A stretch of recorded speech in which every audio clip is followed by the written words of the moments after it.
worst possible thing you could say when you walk into a car dealership. I spent 5 years with Mercedes-Benz, 5 with General Motors, and the worst thing a person could say when they walk in is, if you could just get me to this payment, we got a deal.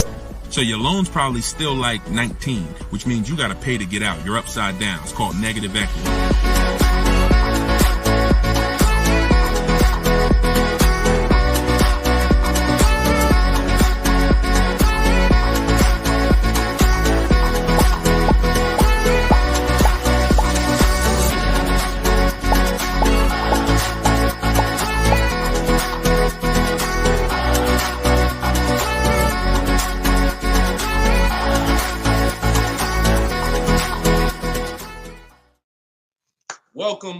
Welcome to episode 4 of Car Shopping Questions and Answers. We are live on 4 platforms: Instagram, YouTube, TikTok, and Facebook.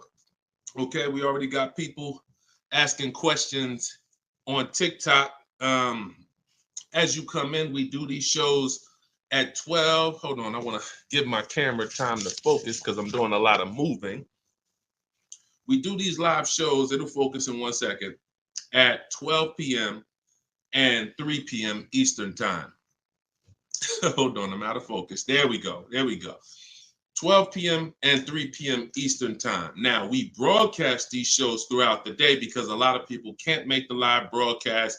You want to tell your friends about it. If this is your first time with us, you've never been on a live with us before. Oh, wait, hold on. They're saying that hold on, can't hear me. No sound. All right, hold on. Let's see. How about that? We're good on TikTok? Let me make sure we're good here on, give me a clear if we're clear on Facebook now. Give me a clear. We always got to do the housekeeping, y'all, and I need your help. Before we get busy, let me know audio is good. I see we're clear on TikTok. How are we on Instagram, on YouTube, on Facebook? All right, perfect. I see the thumbs up just came through. Okay, so this is episode 4. We do these live shows 12 p.m. Eastern time and 3 p.m. Eastern time. So you'll see the broadcast throughout the day, but if you want to actually be live with us, then you want to join us on any of the 4 platforms at one of those 2 times: Monday, Tuesday, Thursday, and Friday. So we are live. My name is Deshone the Auto Advisor. I am the author of the digital book, Cars from Home, 7 Steps to Saving Time, Money, and Avoiding Dealerships. You can get your copy for 75% off during the show over the next 30 minutes in my TikTok bio, in my Instagram bio, or I'm going to put the banner up here. You can go to deshonsbook.com. We have a link in the comment. We have a comment link in the comment section. So I want you to start typing your questions. We get very, very busy. Have your notes ready. Be ready to unlearn what you've learned about cars, because we get below market deals, and that should be your only mission when you are car shopping, is to get below market deals. All right. Now, one thing that I want to discuss. Okay, matter of fact, let's go. Go ahead, throw that up. Let's go to Frankie's question. So this is from TikTok. Can you please give me the percentage breakdown on leases again? Okay. The 1% rule has been around since probably before I ever even got into the car business. The 1% rule says that if your lease payment is 1% of the MSRP, or less, you stole a car. No down payment. So I had a 2018 Jeep Grand Cherokee. It was a $35,000 vehicle. My lease payment was $330 a month. That was under 1%. That's how we indicate that. Now, how we're doing the math is we are taking the MSRP, taking the monthly payment rather, and dividing it into the MSRP. For example, $330, which was my payment, into the MSRP, which was $35,000, and then that gives us 0.009%. 0.009%. Good afternoon, Vivian. Good to see you. So That's how you do it. Now you can multiply by 100 if you want to really get the percentage. You multiply by 100 and you'll see 0.94%. So that has been around for a long time. Shout out to the sharers. I see you, Frankie. Thanks for sharing. Please DM me too. I'm still waiting on ideas for what we could do for the people who share the broadcast. I mean it. We want to make sure we are rewarding people who share, tag, people who invite people to the broadcast. So DM me these ideas. Those are the only DMs I'm looking for because we get too many DMs to really respond to them. We get probably 50 to 100 a day. So we can't respond to all DMs, but those are the ones that I'm looking for. Okay, shout out to everybody who shares. Now, that's been around for a long time. That's how you know you stole the car. It's not even a question now that we still need to get offers because like this is Freener right here. This is why you never want to get excited about one offer unless it's the lowest bid. Here's why. Freener, she just got a, hold on, I'm putting it up here on the screen. She just got a 0.88% lease on a Jeep Grand Cherokee hybrid anniversary edition. $65,000, $65,950 was the MSRP. Her best bid was $579 a month. She's in the video library. She has what we teach. Getting bids. See, so sometimes you could look and be like, oh, this offer looks really, really good. Should I take it? Not if it's not the lowest bid. It must be the lowest out of at least 5 offers. Because what I always tell you is 80% of dealers are overpriced. They're going to overcharge. So that's how you know if you won. Now we had to come up with something. When I started teaching people about leasing, I said, oh, shoot, some of you going to go out here and you've been buying your cars and you're going to walk into dealers and you're going to get a lease and you're going to think it's good because you're still paying less than somebody who actually bought. But we had to come up with something that was showing you when you were overpaying for a lease. And so I started doing some math because I love math. And once I worked the math out, I said, okay, how much are we paying before we're paying too much for a car we're giving back? 1% is the steal. But what's the limit? And I started looking at how cars depreciate, how much car, if you bought it, how much the car would depreciate. And I came up with 1.5%. So when we look at the same vehicle that is, let's say a $40,000 vehicle, for example, 1% is $400 a month or less. 1.5% is $600 a month. Now, what you look at is the total you're paying over the 3-year lease. 600 times 36 months, that's 21.6. So when you take $40,000, you add your taxes and everything, you're probably going to end up about 44. 21 is about the threshold where you're still paying less than if you had bought. You're still losing less value, but and you're tying up less money. But at the same time, that's the limit. Above 1.5%, there's no value in this lease anymore. And that doesn't mean we go buy the car. That means we look at competitors because competitors do offer more aggressive lease pro. Every single vehicle, you guys, and there's over 400 of them, has a different lease program. Sometimes even the trim level is different. The Touring has a different lease program than the Limited. So we don't deal with overpriced leases. And so that's why I created the 1.5% rule. That's how it became to be, based on the fact that I knew a lot of people, as they unlearned that bad advice about leasing, as I taught it and as they heard it from other people, they were going to go and get leases. And it's important that you know when there's no value in a lease and you shouldn't be accepting a lease. And that doesn't mean, and look, let me be very clear. That does not mean, that's why I explained the first part of this question, of this answer. You don't walk into a dealer and say, hey, I'm trying to get under 1.5. You don't walk into a dealer and get a lease quote and then you say, hey, well, look, I got to be under 1.5%. No, you're doing this wrong. Again, my mindset and what I'm trying to get you to use is Cars from Home, where you should be, the only reason you should be in a dealership is to test drive cars. if you're buying new cars or leasing. Test drive, you're in and out of there in 20 minutes. The next time you're back in a dealer is another 30 minutes to pick up your car if they don't deliver. That is the only reason. We never talk numbers in a dealership for a new car or a lease. Are we clear on that?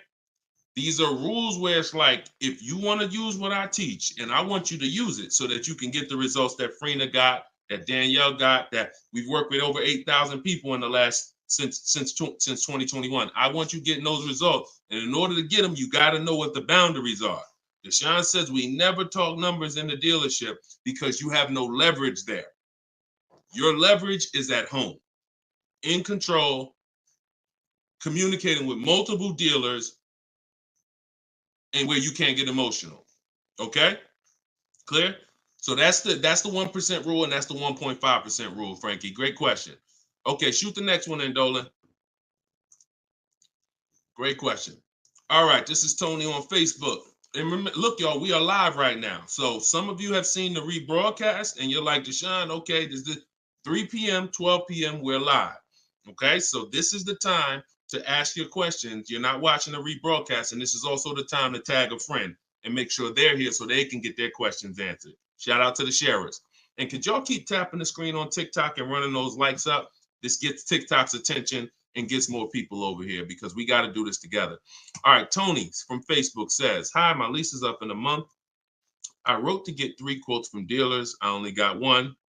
That's normal. The other 2 are taking their time. That's normal. I have a third-party restriction. Should I wait for the other 2 quotes or just run with the 1 quote? I never run with a 1 quote, and I get 5 quotes. So you're mentioning 3. I never mentioned 3. 80%, again, a lot of what we're talking about, y'all, is math. I'm unfortunate where I have the data. I got probably 5,000-6,000 people who have my book. We probably got close to 2,000 people in the Cars from Home library in my coaching program.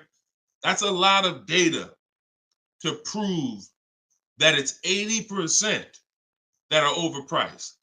That's 4 out of 5. So the reason why we must get 5 quotes is because 4 are overpriced. So 3, not enough. Now, if you're doing this manually, this is still easier than you walking into a dealer doing it by phone. But at the same time, I do online. I go to their website. We are connecting with dealers through their website. You don't want to do this with third-party websites that say, hey, we could connect you with multiple dealers. You don't want that because now they're trying to sell your information to the dealers, and this is not what you want to do. You want to create a Gmail account specifically for shopping. We go to 25 dealers' websites. In my book, I link you to all the dealers so that you can just put in the zip code, and then it'll pull up all the dealers around you for every brand. But you can do this yourself. You can go there and you can actually you go to each dealer's websites. We do a copy and paste message. I have a template that I use that the people who follow my stuff use. And the template you need to tell them exactly what you want and what you're open to. Colors wise, this is why we build our car. We always build our car, go to the website, build the car, because we tell them exactly what we want and what we're open to. This takes us 20 minutes to contact 25 dealers online, copy and paste. We're telling them what we're looking for. Hey, these are the colors I'm open to, blue, black, or silver. These are the trim levels I'm open to, limited or touring. We're telling them this is these are the package. These are my must-haves. I need the big sunroof. All of that has to go in to it's not that you're not car shopping online. You're just now you're car shopping against people who their job is to make money. And so if you don't have what I'm telling you I've responded to hundreds of internet requests when I work for the dealers. If you're here for the first time, type a 1. If this is your first time ever being on a broadcast with us, type a 1.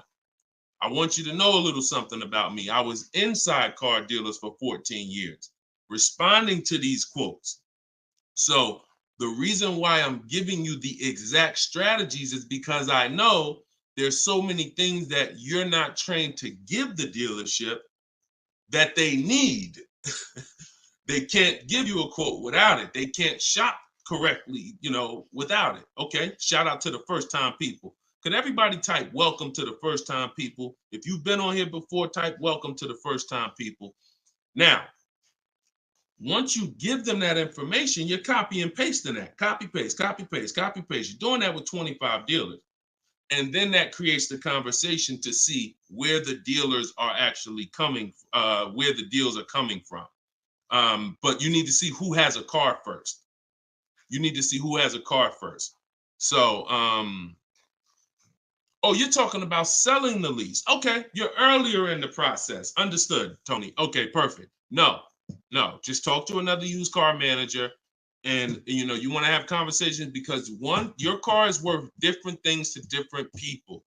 You need at least 3 for that. You're on point. Yes, 3 quotes for your lease buyout. For your old car from 3 different used car managers. And if the 2 are not getting back to you, then just move on to other ones. But be aware, you should be using those values you got online from the online buyers to see if you have equity, because not everyone has equity. The whole purpose of the equity assessment is to make sure you're not leaving any money on the table. That's the purpose.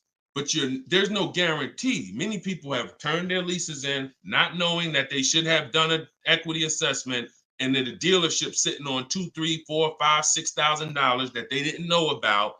That's what we want to prevent.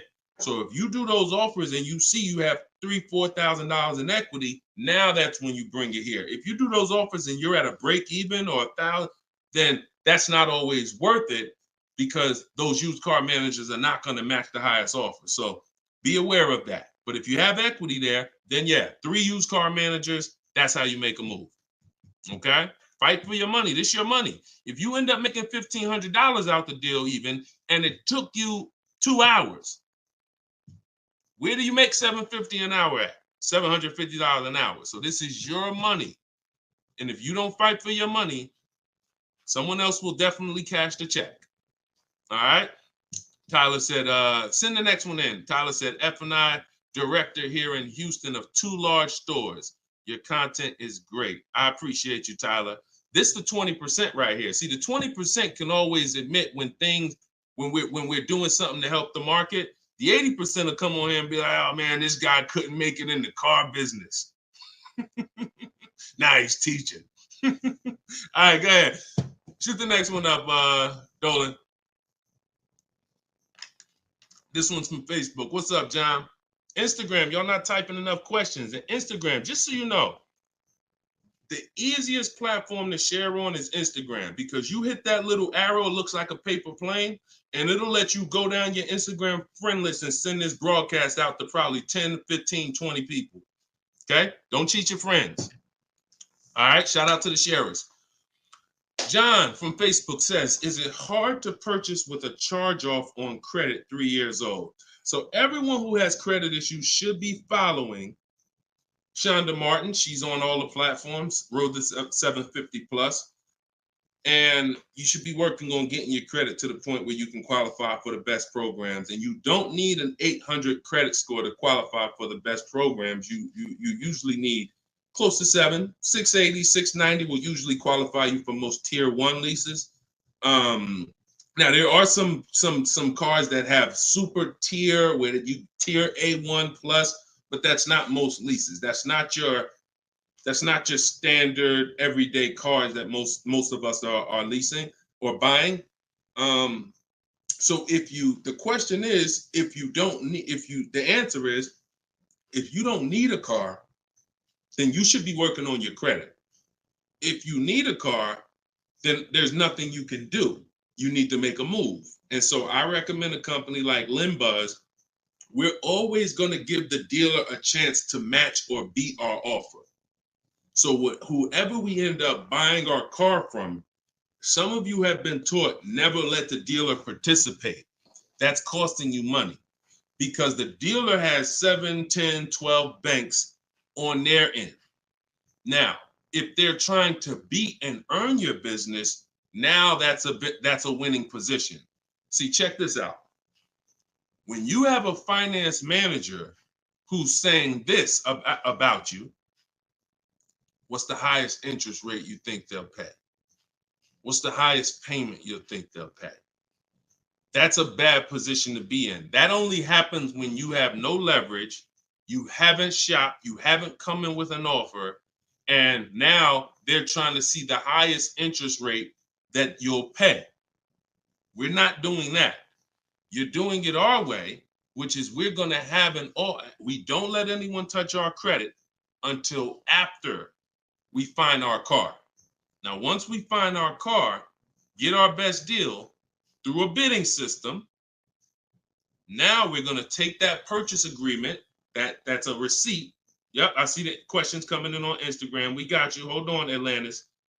Once you see the long form receipt, now you take this home, and this is when you're going to contact your bank, your credit union, the online lenders. You're going to go online lenders, online banks, online credit unions. You're going to let all these people have a shot at your business. If you do this within a small window of time, if you do it my way, it'll only take you 2 days. This is going to weigh on your score the same as one hard inquiry, because this is something called rate shopping. This is not going from dealer to dealer, getting turned down or putting in applications and nothing like that. This is how you rate shop correctly. I call this the bank bidding war. When you get my book, I also send you the bank bidding war blueprint. It's going to be going into my book, but I need about another month to be able to combine it. But I send you the bank bidding war blueprint. Now, the bank bidding war is 3 rounds. First thing we're doing is seeing, is there any special interest rates that the car we're buying has? In your particular case, John, with credit challenges, you're not going to qualify for that. That's okay. But we need to check that. If there's 0%, 0.99%, that eliminates our need to do anything else with financing, because no one else is going to beat that.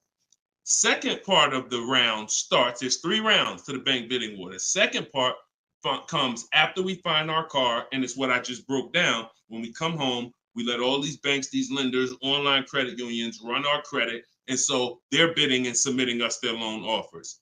Now, the third round is the dealer. That's when we're going to call the dealer who we reserved the car with and say, hey, I got 6.29 from this bank. If you can beat it, I'll give you the business. Now, this is the big difference, you guys. When you have a finance manager who's trying to beat your offer, who's calling their banks and saying, hey, I need to get 5 point something because this person already has 6. That's leverage. When you start bidding, like I'm teaching you, like what's in my book, like what's in everything we do, in my videos, everything's a bid. You have the leverage.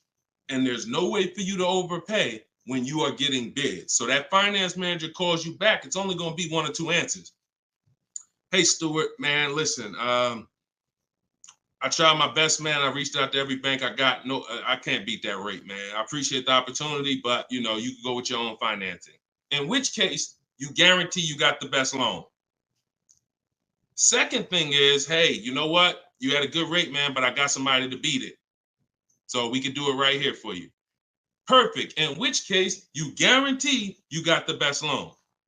See, you don't have enough people competing for your business. That's where your buyer's remorse is coming from. That's where your lack of confidence is coming from. That's why you're driving off from a dealer saying, hey, you think we could have got more money? You think we could have got another $1,000 off? That's all buyer's remorse because you don't have enough people competing. So I want you to stop that. I want you to use what I'm telling you to do. All of this is in my book for those of you who like Deshone. I don't even want to remember all of this. It's all in my book, Cars from Home, 7 Steps to Saving Time, Money, and Avoiding Dealerships. This is what I've been teaching for 3 years. And this is what I've been doing since 2015 myself personally. So you can get your book for 75% off. Cue up the next question, Dolan. Oh, John, in your case, though, when you get that buyer's order, you would be reaching out to Limbuzz. So after you find your best car deal, you would be reaching out to Limbuzz and seeing, what their rates would be for you. And then you would be going with, still giving the dealer the opportunity to see if they can beat it. Because once a dealer knows you got an approval already, they kind of have a little more leverage to be able to see if they can beat that approval. But in any case, even if they can't, Limbuzz is pretty generous. but we don't do this until after we find our car. Okay? Great question. Shoot the next one up, Dolan. All right, this is Gemini from Instagram. Can a dealership legally raise the price from what is being offered online? Listen, nobody's suing dealers. So it's not really about what's going on legally. It's probably more ethics than anything. And we don't expect dealers to be ethical. We don't need dealers to be ethical. They've proven that the majority of them aren't ethical. So when you're not ethical, you walk the fine line between breaking the law and not. You walk that gray area. I overcharged you. I know you could have paid less, but I know, whatever. But I know I could have sold you the car for less. But I'm gonna tell you that this is the best. Like, all of this stuff is unethical, but it's legal. So when it comes to what we're doing, our job is to protect ourselves. You can't go into a car dealership expecting them to protect you. You can't go into any business transaction expecting the person you're negotiating against or the person who's selling you a product to protect you. That's why we exist, because there's no one out there. If it hadn't been done, you'd been good. If there were, even if the I think it's the Federal Trade Commission or whoever regulates businesses were stepping in to protect the public, then we wouldn't have a need for what we do. But that doesn't exist. So it's on you. It's buyer beware. It's you protect yourself. And so I provide the tools for everyone who wants to take action to protect themselves. All right? But no, we don't expect dealers to do anything other than what they've been doing. Go ahead, shoot the next question up. Let's roll. All right. Why shouldn't a person focus just on monthly payment, monthly car note? Okay, good question. Hold on. Let me make sure I can see Instagram. All right, so this one's from Instagram. Promise Tammy said, why shouldn't a person focus on just the monthly car note amount? So if we did a little math and you go, all right, if you walk into a dealer and you're looking at a $40,000 car and you say to the dealer, how much does that car cost a month? And they're smart, if they're trained, they're going to say, well, it's not really about the car payment right now. Do you like the car? And once you say, yeah, I like the car, let's get down to numbers, they're going to ask you, they're going to try to figure out what you could afford. Like, what's the most you could afford? Or I can't afford any more than $450 a month. Now, some of you know every $1,000, every $5,000 on the purchase price of a car is how much per month. Some of you know. I know we got a lot of new people on here, but for those of you who've been tapped in with us, how much is every $5,000 on a car loan? So, and the reason why I give you guys this parameter is so when you look at that $40,000 car, thank you, Frankie, got it. You should automatically know every $5,000 is about $100 a month. Yep, you got it, Michael. All right, I see you. We got people tapping on every platform. Good job, Carmelo. So the reason why, see, those of you who focus on just the car payment, you are some of the people who the 80% of dealers are going to manipulate the most and make the most money on. Because when you come in, if you don't realize that $40,000 car is in no way close to $450 a month, now you have someone who's going to try to manipulate the loan to make that car $450 a month somehow. Now, it's usually going to end with you having a super long loan. So I've had people come to me years ago, friends that would say, Deshone, what you think about this deal? I say, man, let me look at the paperwork. And I see, man, you know the loan is 96 months? Nah, man, I didn't even know that. Yeah, the loan is 96 months. What is that, 8 years? 84 months is 7 years, 96 months is 8 years. So you're out the door at an 8-year loan. Now, I'm not going to assume you know why that's bad. So I'll say that an 8-year loan leads to too much interest, and it's what it is, because if they got you an 8-year loan, it's certainly at a high interest rate, because banks know that those loans, people who need 8-year loans, are risky. People who need 8-year loan, they got to protect themselves because typically the car may have problems in the long run. When you go down, see the whole point with a shorter loan, 5-6 years. Some people want to be conservative. You take 4 years, but you want that car paid off by the time maintenance comes, by the time repairs start being needed, because cars need repairs every now and then. So you want the car paid off. They know that if we give this person an 8-year loan, typically they're probably gonna have issues around year 7, year 6, even depending on the age of the car. So the length of loan, I teach something called the rule of 72 and the 10th birthday. I will not in any way co-sign anyone getting a loan longer than 72 months, which is 6 years, because we don't have, see, what's the longest loan, a mortgage that any of you would take? Let's keep a real fast dialogue going. All of this is to really answer the question that Tammy's asking, which a lot of other people have. So we need to indicate why this makes a difference. The longest mortgage most of you are going to take is 30 years. Mortgage. There are 40-year mortgages available. There's 50-year mortgages available. No one on here said, yo, I do a 50-year mortgage. Why? Because we already know inherently anything longer than 30, that means we can't afford this house. That means we're looking at the wrong house. So we had to make sure we created boundaries so that you understand, okay, if I got to take a loan longer than 6 years on a car, that's telling me I can't afford the car. So once I get my best price, I should already be able to afford that car with a 6-year loan or less. And I combine that with the 10th birthday. So when you look at your car, you should have your car paid off by the 10th birthday. You're taking a lot of risk if you got a loan on the car past its 10th birthday.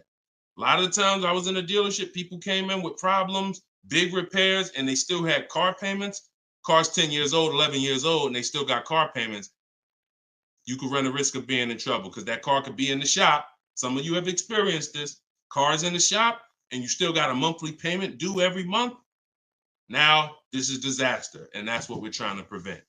That's why we don't focus on the monthly payment. When we're purchasing a car, we are only focused on the price of the car. We need to, before we even think about monthly payment, how about this? We need to make sure we're getting the car for the lowest price possible.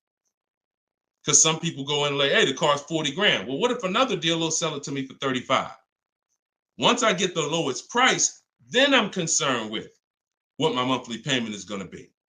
So there's steps to this. But yeah, don't focus on monthly payment and just stay committed to what we're teaching, and you'll learn and you'll see why, even more information of why that's bad. But we want you to understand the numbers. Okay? Typically, you focus on monthly payments, you don't quite understand the numbers, but you will.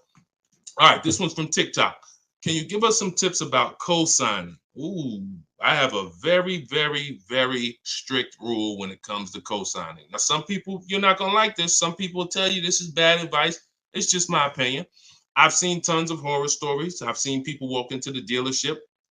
I've seen young people who will co-sign, who will use up people's credit, co-signing, and just burn them, because no one cares about, if you don't care about your own credit, you certainly don't care about someone else's in a lot of cases.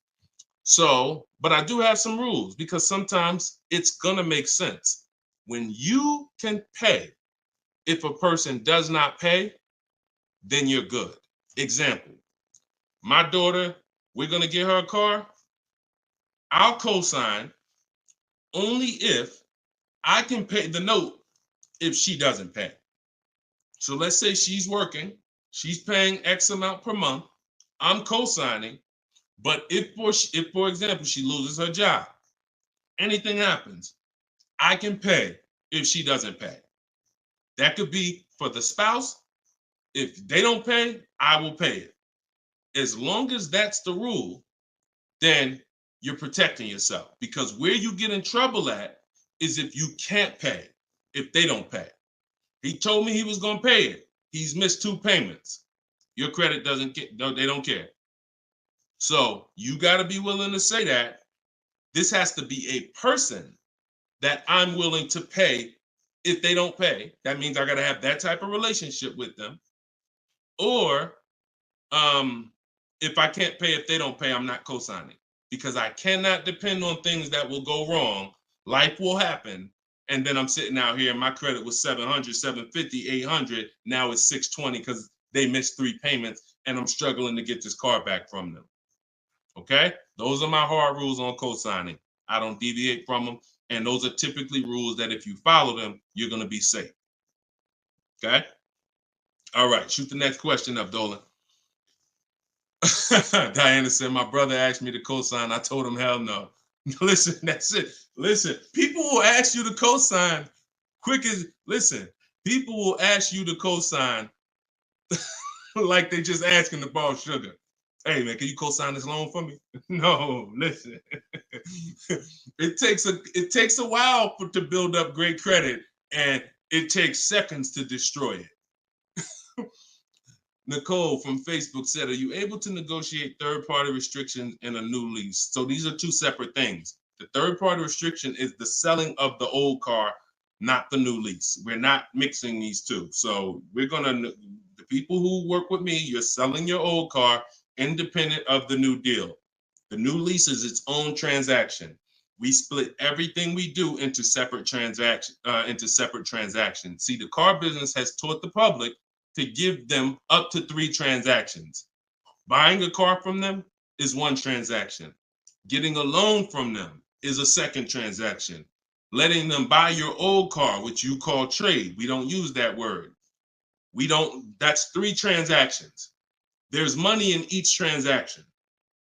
There's money in each. That's why there's companies that only want to give you loans. They don't sell cars. There's money in loans. There's companies that only want to buy your car. They don't care about selling your car right now. There's money in buying cars. So you need to separate these transactions if you want to maximize each. There's no way for you to save the most money without maximizing and looking at each part of your deal as its own separate transaction. So if I have a third-party restriction, I'm doing the equity assessment. A third-party restriction is, some of you have leases. We always need to see if there's any equity in our lease before we return it to the dealership. If you have returned your car to a dealership without doing the equity assessment, you don't know how much money you've left on the table. Because if there's $2,000 or $3,000 of equity in your car, the dealer's keeping that, and that's their money. So, or the bank's keeping it when they sell it, that's their money. It's probably the dealer will find a way to buy it, and it's their money. So when we look at an equity assessment, we're going to do it at all times. Now, there's no guarantee we have equity, but we want to guarantee we're not leaving equity on the table. And so a third-party restriction doesn't mean you can't sell a lease. Who didn't know you could sell a lease? Type a question mark. If that's new to you, this is your first time hearing this, you've been leasing, and you're like, Deshone, I never heard about selling leases. I had no idea this was a thing. Type a question mark if this is your first time hearing that you could sell a lease. Okay. Fish Guy Rodney. Okay. See, so more information is coming out. Okay. Fairy Godmother. Okay. Emil. Okay, I'm sorry. I just tore your name up. Sorry. So as you change Shamir on Instagram. So when we look at this, we got to see that the things that we don't know cost us money. So now it's like, once they saw people, because we helped out probably thousands of people in the pandemic sell their leases, used car values, resale values were crazy. So we had people making $5,000, $10,000, $12,000 selling their leases. I sold my Jeep Grand Cherokee lease. I made $8,900 after I drove it for 42 months because I extended the lease and then I sold it. My mother, she drove her car. She made $10,200. Now those numbers don't exist anymore because values have come back down. But there's still people who are going to make 3, going to make 2, going to make 4, depending on your car. Now every car doesn't have equity, but when it comes to the third-party restriction, they don't say you can't sell. They limit who you can sell to. You must sell to a local used car dealer. I mean, to a local dealer of the same brand. So if you have an Audi, you must sell to an Audi dealer. We are still going to get bids. We're going to get at least 3 bids from used car managers at Audi dealers, because your car is not worth the same thing to every dealership.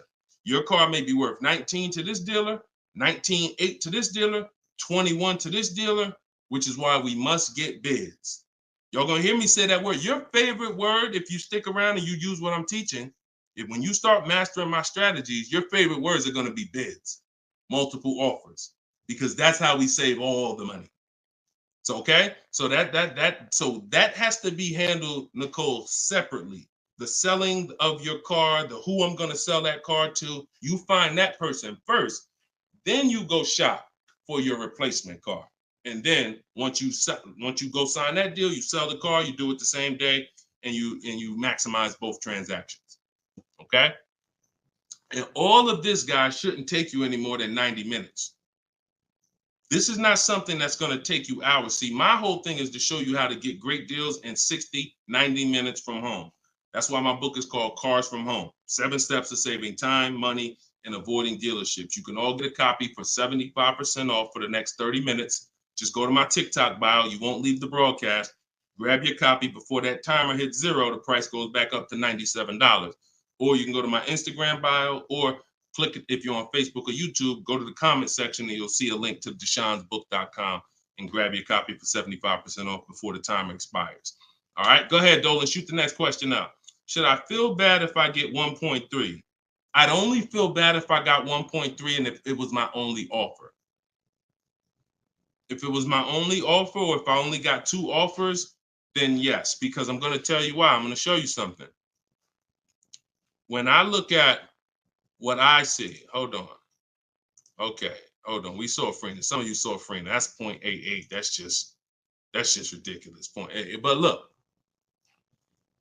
Charles, he gets a Palisade. He's paying $48,000 vehicle. His best offer was $597 a month, 1.23. Now look at and sometimes people who are getting phenomenal, who are looking at cars that are super, super popular, they'll go a little further, and he reached out to 35 dealers. Now, I want you to pay attention. Some of you, the average person, only shops 2 dealers. My strategy is I teach 25 to 5. But once you see my copy and paste system, which is in my book, I have a copy and paste system where we're on their website. You'll see that I could talk to another 10 dealers. It only take me 10 minutes to open up contact with another 10 dealers. We always use a separate email. Do not contact dealers from your personal email. I'm warning y'all. It's not going to work. You're trying to go through your work email, and then you got your personal stuff, and then you're seeing the car dealers. Don't do it. Create a separate Google email, and that's how we do it. So he said, I reached out to 3,500 dealers, got 10 quotes back. So that $597 a month, 1.23, is the best out of 10. So so I always tell you, when you do it right, you're going to see offers that are $150 to $200 a month more. That's when you know you've exposed the 80%, and that's when you know you shopped the right way. If you don't see that type of spread minimum, you haven't shopped enough offers. So that's the only time I would feel bad, GKA, is if I didn't get at least 5 quotes, because I don't know if 1.3 was the best. I'm gonna tell you a funny story too, because Freena's in our coaching program, and Freena reached out and she said she was looking at a Jeep Grand Cherokee. Get ready for the next question, but I'm gonna tell y'all, I want to hammer this home so y'all understand the importance of multiple offers and you don't get lazy, because the things I'm telling you might take another 30 minutes, 40 minutes, and they save your family $3,000. You can't put a price on. Well, you can put a price on that. So Freena was shopping for a Jeep Grand Cherokee Limited. She comes to the group and she said, Deshone, this was the best offer on a Jeep Grand Cherokee Limited. It was like 1.2 and change. But she said, the guy that made me this offer said he has this 4XE. It's a hybrid. And he said he could actually do better on that one. She said, what do you think? He told me what it would be. It would drop the price here. I said, if you're open to that, then you need to run your quotes again and get 5 more offers on that vehicle, because it may have a better lease program, in which case you need to open it up again. She opened it up again. That's how she got her 0.88% lease. So if she would have just said, well, this guy is getting me 1.1, I'm gonna just take that, then she never would have found a 0.88. multiple offers. That's probably $100 a month difference than what the last offer, $100 a month times 36 months on this lease. You're talking about $3,600. And she did it in minutes. Once y'all learn how to do this, it's minutes. This is not hours. I'm not spending more than 60 minutes on shopping for a car. Now, that doesn't mean I'm not spending time to decide what I want. But once I decide what I want, once you know what you want, 60 to 90 minutes to get the best deal. That's it. All right, shoot the next one up, Dolan. Keep the questions coming, y'all. We are live every day at 3 p.m. Eastern time. Well, not every day. Monday, Tuesday, Wednesday, Thursday, and Friday. Monday, Tuesday, Thursday, and Friday at noon and 3 p.m. So this is our live show. Okay. Throughout the day, though, you may see a broadcast and you'll know, okay, you'll still be able to get value because most of the people who are asking the questions on here are asking the same questions you would have asked. So go ahead, Dolan, shoot it up. This is Raymond from YouTube. How do you structure a lease? So the first thing you want to do is look at the car you're thinking about leasing. And we like to use a 1.25% formula estimate to see if we should be even looking at that car. Okay. So if I'm looking at a car that's $40,000, I'm doing a 1.25% estimate. I'm multiplying it by 0.0125. And then I'm going to see, 40,000. I'm multiplying that by 0.0125, and that comes out to 500. So that's going to tell me if I'm looking to be at 300, that's not the car that I'm going to be looking for in most cases. Now, we don't know if the best deal is going to be 1.25, but we're trying to estimate based on a bad deal is above 1.5. Anything above 1.5, we're overpaying for our lease. No money down. Money down comes later. Now, a steal is 1.1%. So I teach something in my book. It's called 1% is the steal. Between 1% and 1.5% is the deal. And then above 1.5% is time to chill. We don't do that. So that's the first thing. Now, once we move past that, now it's time to choose our mileage. So we're going to look at our lifestyle. We're going to see how much we drive to work, how much we're going to be driving the car. And once we come up with that, you're just doing some simple calculations. What's your round trip to work? 10 miles. How many days a week?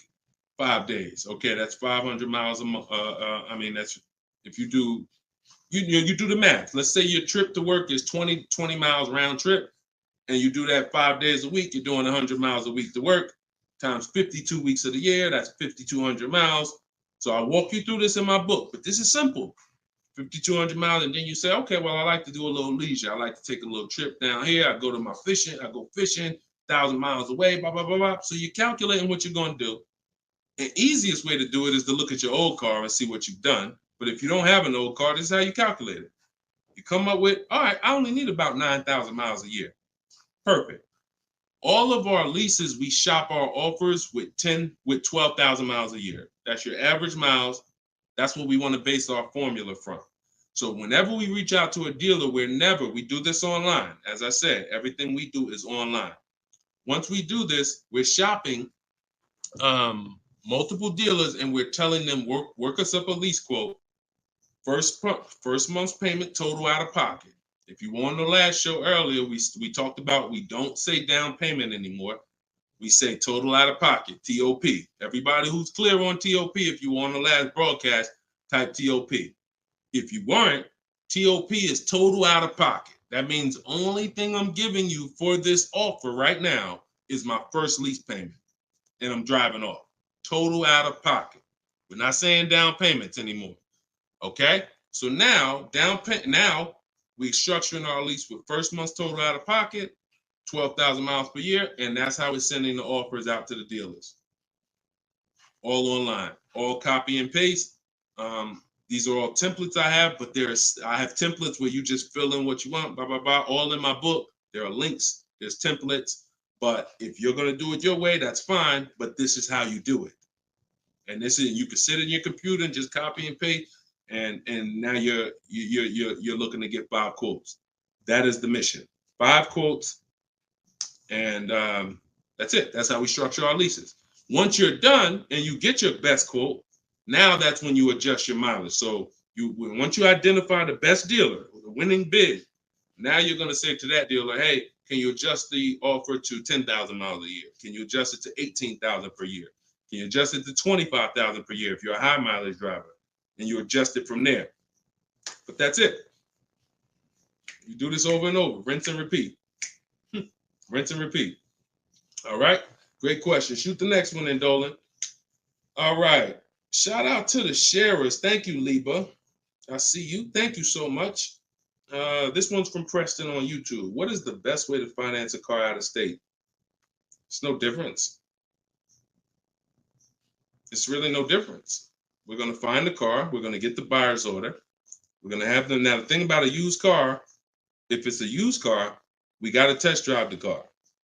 So what you may want to do is if you're picking up a car out of state, you may want to go there, lock up the car, grab a cheap hotel for the night, stay there, because you don't want to eliminate the bidding process. The bidding process is your bank, your credit union, online banks bidding, and then dealers bidding.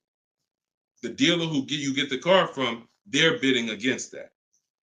Some of you don't really understand how much money is in finance. On a $40,000 loan, 2 points on an interest rate could literally be $2,500. So we got to understand there's a lot of money in loans. So if I'm driving to pick up a car out of state, what I'm typically going to do is go test drive that car. If I like it, I'm locking it up with a deposit. I'm taking that buyer's order. I'm gonna go back, depending on how far it is. If it's 3 hours away, I'm probably not gonna drive home and then come back. Depends on you. I'll probably just post up in a hotel. Go do my financing online.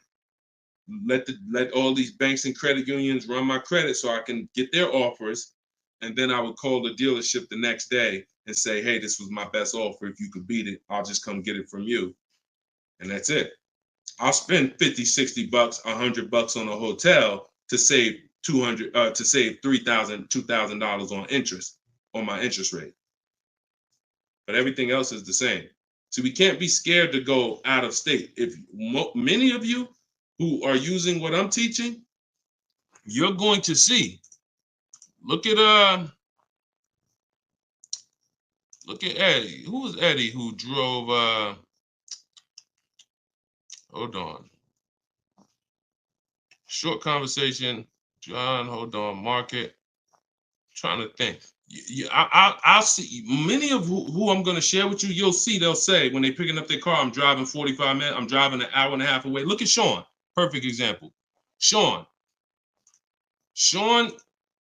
he's also in our coach. Now, I don't want you to think, oh, I got to be in Deshaun's coaching program. There's just some people who are. The information's in the book. We got the video library. For those of you who are like, okay, I like videos to go along with the book. That's fine. I'll link you to some videos in the book.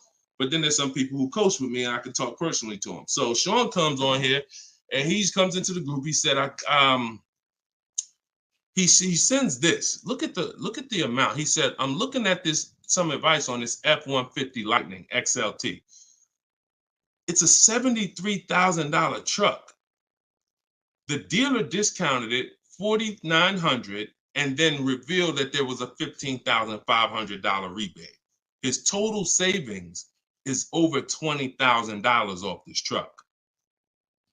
So I'm like, all right.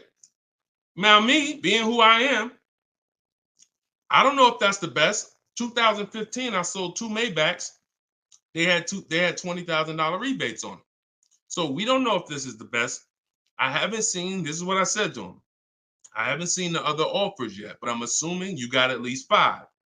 You're saving over $20,000 on this with this discount and rebate, but the only way to know is to compare to the other offers. See, I'm not going to get excited about this deal until he tells me what I'm about to read to you. That's when we get excited.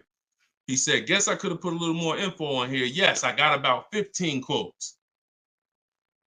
You see the difference? This is what I want you to get. BK Dollar, this is what I want you to get. Liba, this is what I want you to get. Everybody watching, the money is in multiple offers. The reason why you're not saving, you're just not getting enough offers.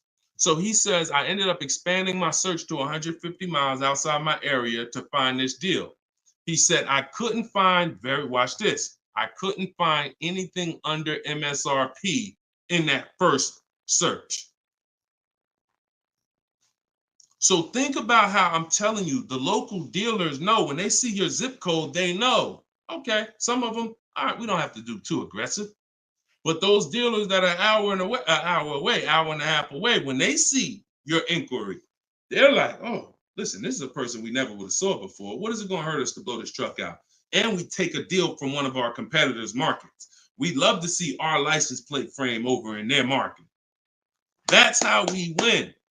So he ends up saving over $20,000, and he doesn't mind driving 150 miles to go get that truck. Why? Because every mile he drives is dollars he's picking up. We clear on that? We clear? If you're clear on the importance of multiple offers, type clear. All right, shoot the next one up, Dolan.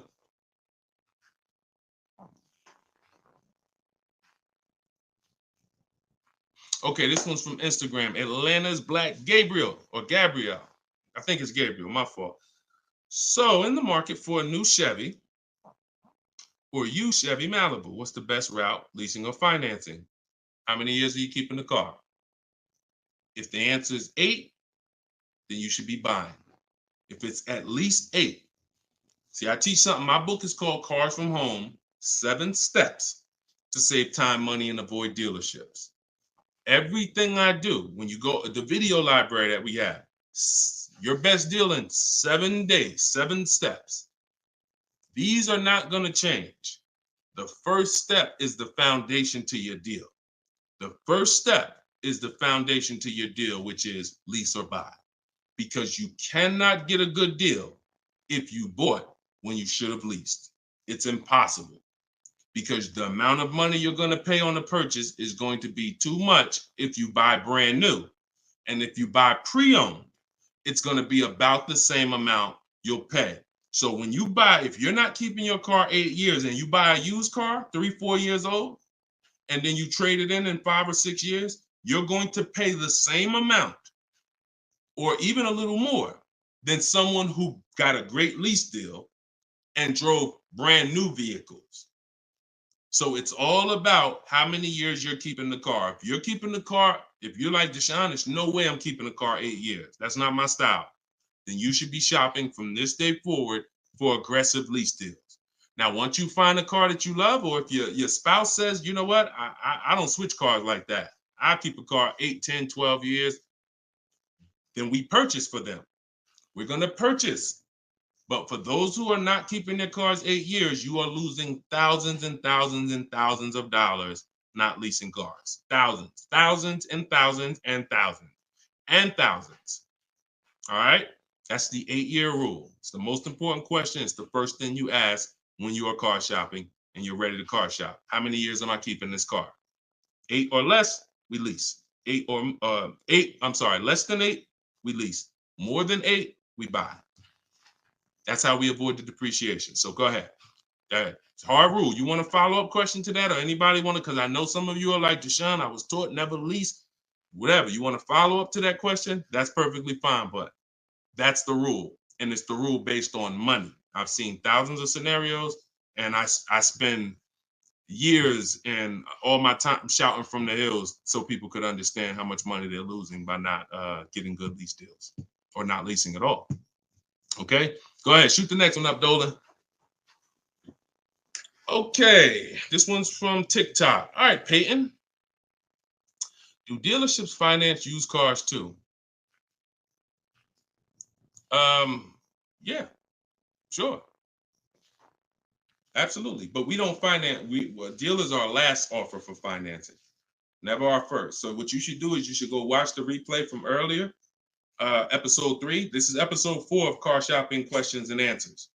We do these lives Monday, Tuesday, Thursday, and Friday, 12 p.m. Eastern time and 3 p.m. Eastern time. For those of you who are like, because I want you to be able to tell your friends.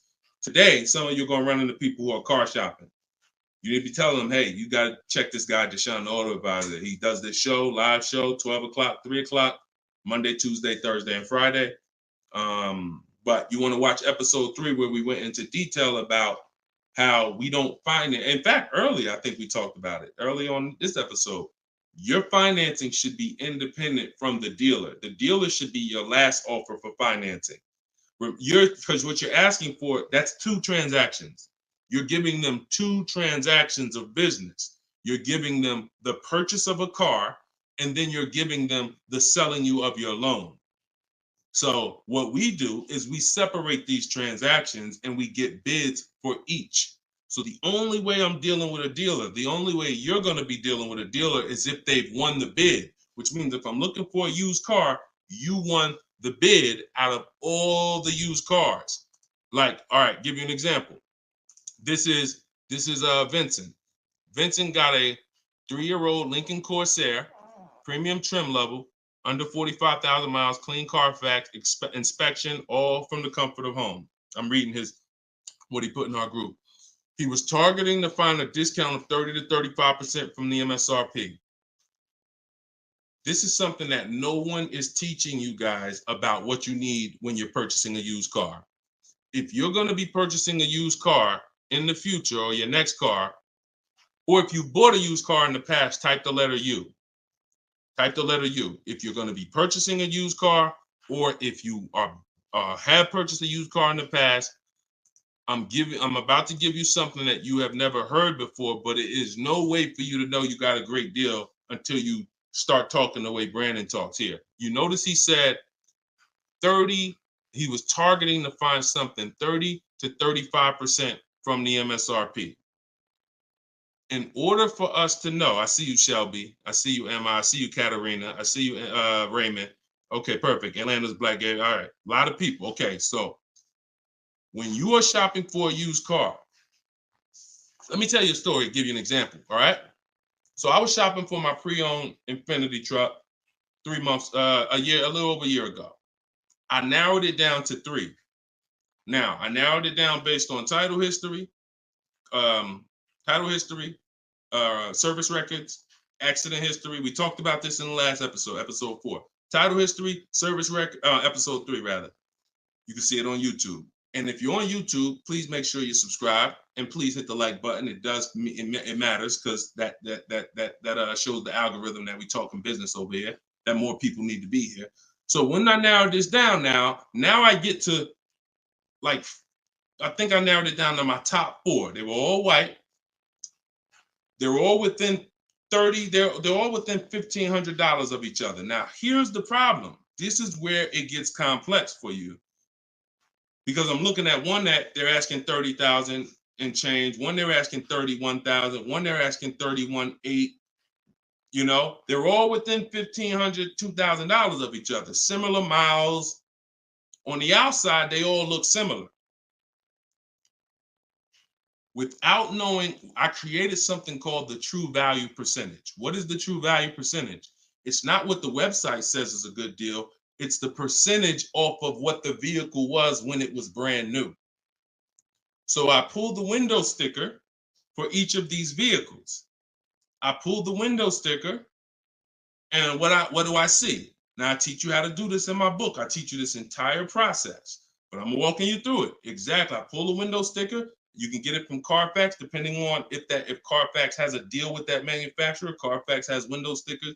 Now, what do I see? One car is 46,000 when it was brand new. Now they're asking 31 and change. Okay. One car is 48 when it was brand new. They're asking 31 and change. One car was 52 and one car was 54.5. That's the one I got. So you see how in one instance we were confused. You would be confused. You sitting here like, yeah, Deshone, that's hard because they all look the same. They all similar price. How do we know? Once we find out the original MSRP, not only do we find out what the original equipment is that's in the vehicle, which is helpful. I wanted to know this is an edition 30, got all these special features. That's helpful to know too. But more important than that even is to know that that car was a $54,500 car that they were asking $31,800 for, which means I got a 42% discount. That is something we created called the true value percentage. And that's how we make sure we choose the right used car when we're ready to pick the final one. This is what we do here, y'all. If you this is why, like, this is why we've been blessed, because God knows we're giving you the information you need to win with. So all of this is in my new book, Cars from Home, 7 Steps to Saving Time, Money, and Avoiding Dealerships. If you want it all in one place, you can watch the show. You can watch my free social media videos. I got hundreds of them. Or you can say, Deshone, I'm going to get this at, it's 75% off in my TikTok bio. It's normally $97, but you can get yours for 75% off. And you can get in my Instagram bio, or if you're on Facebook or YouTube, click the comment section and click that button that says Deshone's book and get you 75% off for 30 minutes. After 30 minutes, price goes back to $97. So, all right, but that's the true value percentage. And that these are the things that we never buy a used car ever without looking at the true value percentage. So when you saw what he said when he bought that Lincoln, as he was targeting to get something 30 to 35% off MSRP, and he ended up getting one for 43%. So that's what you need to know. Go ahead, shoot the next one up, Dolan. Great questions today. All right, Raymond on YouTube. Does it make sense to buy an existing lease? So when you're buying a lease, all you're doing is buying a used car. That's how you got to look at it. It's a used car. It's just, it may be your car. If you're buying your lease out, it's a very different. See, what I see most times is people want to buy their lease because they don't know how to shop. Because there's deals out here. We've been making deals since the pandemic. I started our video library. We started that in 2021, November. Middle of the pandemic, when people were paying ridiculous prices over with some, the 80%, they were cashing the biggest check they've ever cashed in their lives. Like in their lives, they were like, and we were getting deals all since then. Felicia came in. She was our first person in our program who got a BMW. She saved $1,950 January 2022. And so we when you get bids, you reveal. That's why we don't pay attention to nothing out there. I don't care what anyone says, what any dealer says does not matter to me. That does not matter, because I know that if we got deals all through the pandemic, oh, forget it. That's why this market, we're killing it even more. So, you know, if you're buying your lease because you're keeping it another 8 years, you say, man, Deshone, I used to lease, but you know what? I really want to buy something that I could keep for 8, 9, 10 years. Then sure, buy the lease. But if you're not doing that, then you're moving from a lease mindset, which is I'm driving great cars, brand new cars, always under warranty in most cases, latest and greatest features, low payments, pennies on a dollar compared to people buying. That's a whole value system. That's mindset right there. These are the people who are shopping for a lease. These are the benefits of leasing. And then you're moving and saying, all right, I'm going to buy a used car now. Very different, very different. So you got to be, you have to have had a change in mindset and goals to buy your lease and buy a used car. And it's never, what I see most times is people just don't know how to shop. When you use what I'm teaching you to shop, get 5 offers, you're going to see there's deals everywhere. Everywhere. Go ahead. Shoot the next one up, Dolan. You can't pay me to negotiate your lease, because I do this in 90 minutes and I'm teaching you to fish. You know, I've had people who used to buy cars from me. Hold on, keep that question up from Nicole, but I saw this person on TikTok. I'm not in the business I'm in the business of teaching people how to fish.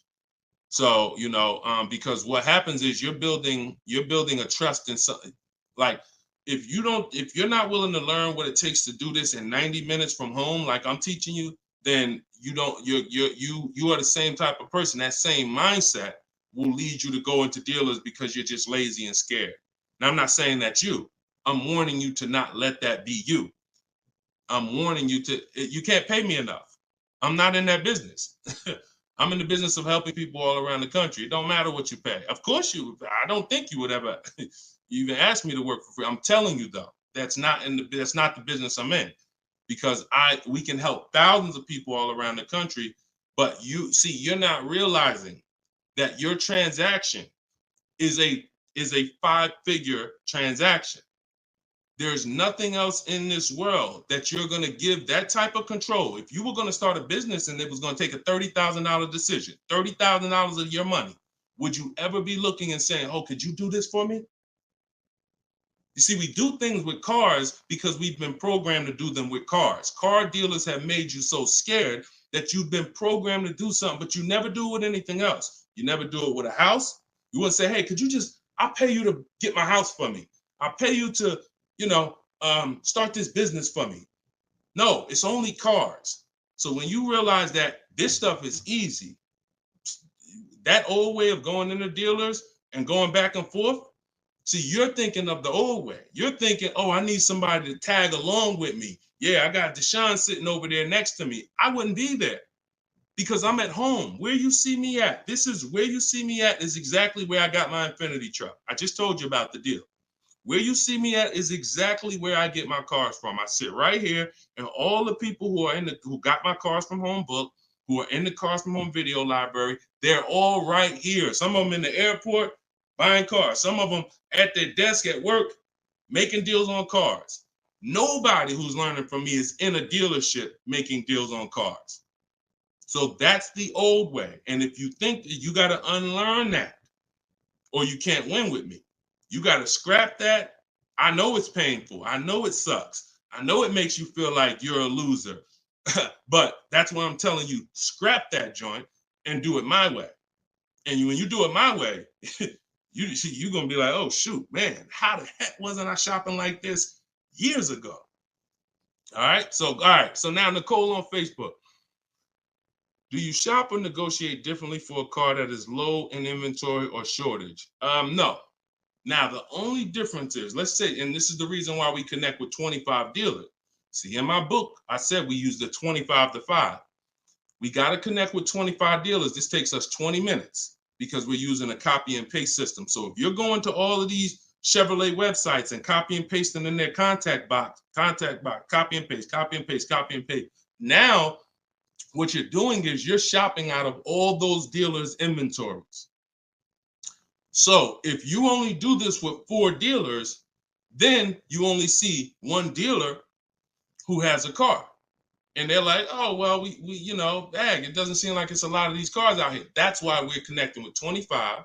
You saw Sean, he connected with 35. And so when we connect with these dealers, we're not just doing it to get bids. That's one reason. But we also know out of all these 25 dealers, probably 10 of them have a car that matches what I would want. And then I'm going to give 5 to 7 offers. So now let's just say we're at a mid period where the 2024s are sold out and the 2025 hasn't come in yet.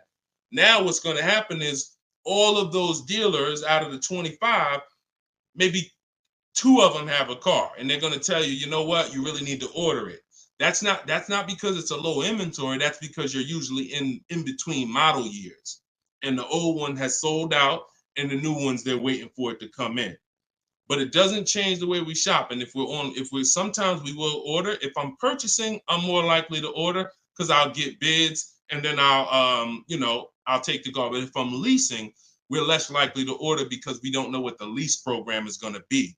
See, I could get a dealer that discounts the car for me $3,000.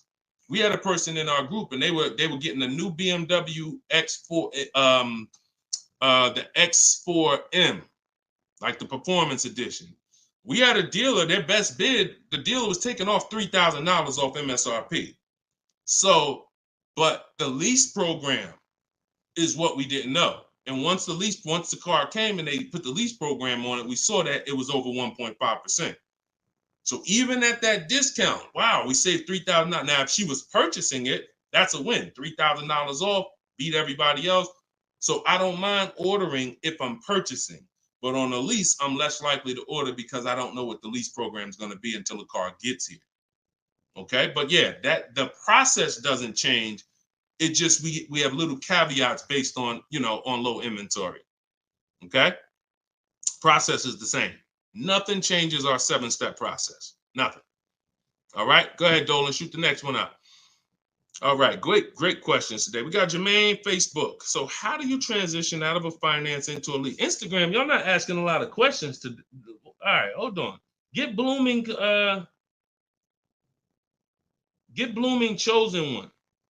All right, hold on. All right, Jermaine from Facebook says, how do you transition out of a finance to a lease? All right, perfect. So now what I like about this question, Jermaine, is you've already answered the most important question, which is how many years am I keeping the next car? That's step one in our 7-step system. You've already answered that because you've determined I should be leasing.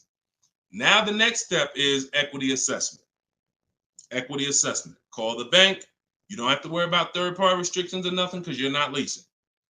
I mean, you're not coming out of a lease, rather. So you're going to call your bank, get your payoff. You're going to take 20 minutes, go on CarMax, Driveway, Carvana, Kelly's Blue Book Instant Cash Offer, AutoNation Sell My Car, Car Guru Sell My Car. Get those 6 offers. That's going to tell you if you have equity, break even, or if you have negative equity. That's your next step. Don't do anything else until you do that. Okay? See, we always have to account for our current asset before we start moving forward. What happens if he has $3,000 in equity? That means he has $3,000. He could either apply towards his next deal, or he could put that money in his bank account and, maybe he leases the next car with no money out of pocket. So equity assessment always comes even before we budget, before we plan our mileage, before we do anything. Equity assessment is what we do. All right. All right, shoot that next one up. Shoot that one up from Instagram if you got it, Dolan. It might have took you a minute, but because we got it's comments from everywhere, y'all. No matter. Okay, here we go. For your calculator, why doesn't it negotiate to the lowest offer? My calculator is the best. My calculator is the best thing that exists because it takes all the offers you get. By the way, y'all, what she's talking about. And you got to be specific because I do have multiple calculators that I've created in my book, multiple softwares where you plug in stuff and it spits out so one of the calculators that I have is the counter offer calculator. So we never accept a deal until we send a counter. So what we do is we take the counters. We take all the offers we get, we plug them into my calculator. Whether it's a lease or whether it's several types. One is for leasing, one is for cash purchases and financing. Now, when you're financing, you're always getting your deals with tax and everything included, all in. So what it does is it takes all the offers, you plug them in, and then it spits out which one is the best, and it counters everyone based on the best offer. So let's just say a dealer says, I'm gonna do a 1.1% lease, and then this dealer says 1.2. This dealer says 1.3, 1.5. It's not countering all the high offers based on their high offers. It's countering all the offers based on the lowest offer. Because if the 1.1% lease was presented to us, that means any of the dealer could have did it. So now we're calling out the 80% and letting them know that if this dealer offered me 1.1%, then you all could have done it too. You're just choosing not to do it, in which case that's what the 80% do. So we counter every single one. We even counter the lowest one. And some people in the group will say, Deshone, man, this dealer is the lowest, man. Should I be countering them for another $50 less? I say you must counter. Because you don't know if there's another $10, $50, $20. If you don't counter until a person tells you there's no more room, even if they're the lowest, that's not the best deal. So sometimes you counter the lowest offer, and the lowest offer will be like, listen, man, I gave you my best shot. I got nothing else. We know they're telling the truth because we got 4 or 5 other offers that are much higher than that. Sometimes they'll be like, listen, I can't do that $50. I'll get you another $10. That's the best I got. We know they're telling the truth because all the other offers are a whole lot higher. So that's the way the counter offer calculator works. It's gold. It's gold. So all right, we had an hour and 19 minutes. We try to keep these broadcasts about an hour and 15. Every now and then we go a little over, but listen, y'all, we are live Monday, Tuesday, Thursday, and Friday, 12 p.m. Mark your calendars, 12 p.m. Eastern time, 3 p.m. Eastern time. I'm hoping to, in the next couple of days, have a link in my bios so that people will be able to actually go to our calendar, put a reminder, but you know it. 12 p.m. Eastern time, 3 p.m. Eastern time, Monday, Tuesday, Thursday, and Friday. And this whole broadcast is sponsored by, if you just jumped on, I'm the creator, I'm the author of the book, the digital book, Cars from Home, 7 Steps to Saving Time, Money, and Avoiding Dealerships. You can get it for 75% off. It's normally $97, but as long as you get there before the timer hits 0, you can get it for $24 in my TikTok bio, in my Instagram bio, or you could go to deshonesbook.com in the comment section on YouTube or Facebook. Get your copy for 75% off. I'm also the creator of the Cars from Home video library, and I've coached over probably 1,500 people now since 2021. So we've been doing this. Everything I'm teaching you is proven. And I'm going to tell you, just like I tell my coaching students, when you get my book, see, I don't do questions and answers for my book, y'all. See, there's people who DM me. First of all, I don't even see DMs. The reason why I can't do question and answers because there's no other author that does it. So I make myself available probably more than anybody. But when you buy the book, trust the process. If you don't see me say do it, don't do it. Do everything I say do. I tell everybody, even if they're in my coaching programs, you must trust the process that I'm giving you, and you got to unlearn your old process. Don't even think about your old process. Use my process, and I'll lead you to where you want to be at. Guaranteed. All right, so get your copy. I will see y'all all on the next broadcast. Tell your friends. Welcome to the new followers. Welcome to the new subscribers on YouTube. I appreciate y'all. We'll be back for episode 5. God bless you.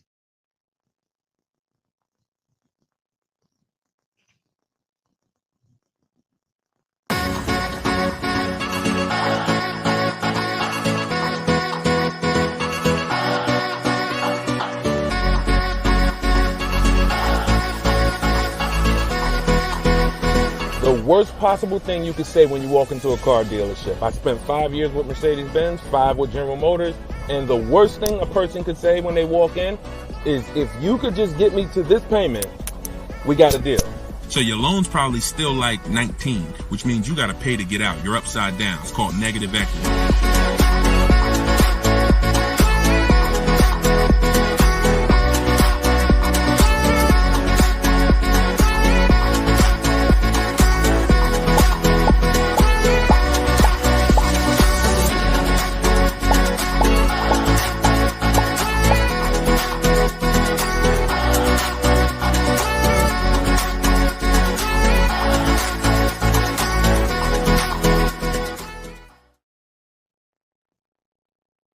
What's going on? What's going on? Welcome everybody to Wednesday, 12 noon car shopping Q&A. This is episode 5. We do these live shows 12 p.m. We're not going to usually be doing Wednesday, but I said, you know what? Let's throw in a special 12 p.m. Wednesday. So we are actually live. I know some of you may watch the broadcast because we do rebroadcast these lives, but this is actually live, and we're going to be talking and taking questions right now. So as you come in, if you could hit the share button and tag a friend. I'm just getting us up on TikTok right now. I got to make sure I keep people out who are under 18. So come on in.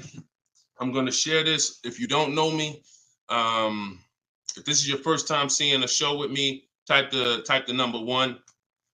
Type the number 1 if this is your first time. Welcome back to people who have been here with us in the past or on previous shows. My name is Deshone the Auto Advisor. I spent 14 years in the car business, 5 years with Mercedes, 5 years with General Motors. And now what I do is I show people who want to learn how to car shop from home and how to save more money from home than they're ever going to save in a dealership. So I'm the author of the book, the digital book, Cars from Home, 7 Steps to Saving Time, Money, and Avoiding Dealerships. And I'm also the creator of the Cars from Home video library, which is a step-by-step video platform.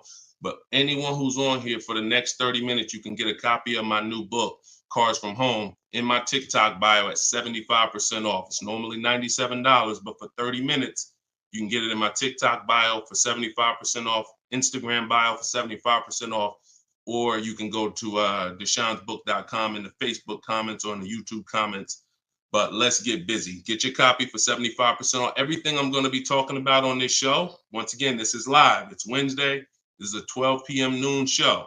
So for those of you who may have seen the broadcast, this is actually live, so we can start typing our questions in. And my man Dolan's going to pull those questions in as you guys type them. And we're pulling questions from TikTok. We're pulling questions from Instagram. Shout out to TikTok. Y'all can start typing your car shopping questions, and let's get busy. What's up, Mike? What's up, Fancy Girl? What's going on, Crows fam? I see you back. Good to see you. What's up, Manly Snacks? Good to see everybody coming in on TikTok. And as you come in on TikTok, can y'all start tapping the screen? If you're going to spend 10, 15 minutes with us, start tapping the screen, shooting those likes up. And then my man Dolan is going to bring in the first question when y'all type it. So Instagram, make sure y'all typing. Sometimes Facebook and YouTube, we notice y'all are a little slow. We need y'all to get a little faster because TikTok always types their questions fast and Instagram usually types their questions fast. But Facebook, y'all got to get a little faster with y'all questions. So we know that y'all going to step up today and start getting your questions in. All right. I see one that came in from JC. You want to pull that one up, Dolan? On YouTube? Okay. Our best deals, are they made from the comfy confines of our home, or should we hammer it out at the dealership going toe-to-toe, jab for jab with the salesman, finance, and sales managers? Well, you have no leverage when you're face-to-face with someone. And leverage is what gets you good deals. Leverage is what, oh, we up to 500 likes on TikTok already. Shout out to y'all. Keep tapping the screen. Appreciate y'all. And tag a friend. Everybody bring your friends over. They need this just as much as you do. So what JC from YouTube just asks is it better?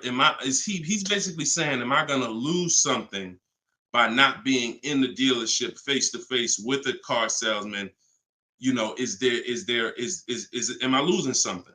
And it's a good question, but you're losing something by being there. And let me explain why. You're losing something by being there because your leverage in a negotiation, it comes from you talking to other people and having other offers. Let me give you a real example so that you can really understand that. When people are negotiating for your business, you're going to save the most money without trying. You go into the supermarket. Do you have to try to find the best deal on laundry detergent? Do you have to try to find the best deal on, anything, spaghetti sauce? No. Why? Because companies are actually hoping that you look and see that they're the best deal. Hey, look, we're on sale this week. Hey, look, choose us. They're trying to get your attention. They realize they're competing with all these other brands and they don't mind. So even with a TV, I always use a TV for example. If you go out to buy a TV right now, is anybody on here worried about overpaying for a TV in 2024? Anybody? And I always want to remind people, as you new people come on, this is live. This is Wednesday, our 12 p.m. live call. So our 12 p.m. live show. So you can ask your questions. This is not our rebroadcast. So what is anybody on here worried about overpaying for a TV? Anybody? No. Why is that? Because you already know that companies are competing to sell you a TV. Sony, TCL, Samsung, all of these companies are competing. Therefore, you're not gonna overpay. That's what we bring to car buying. In a nutshell, y'all, if I can wrap up what I'm trying to show you with Cars From Home, the reason why my brand is called Cars From Home, my book is called Cars From Home, my library is called Cars. The reason is because it's a mindset. It's a mindset. You're bringing the same mindset you would bring to shop for your TV to cars. And you don't overpay. You don't have anybody on here worried about having buyer's remorse for the TV. Look, Fancy Girl, Kiki, no. Look, RJ Newscom, no. Look, Patrice on Instagram, no.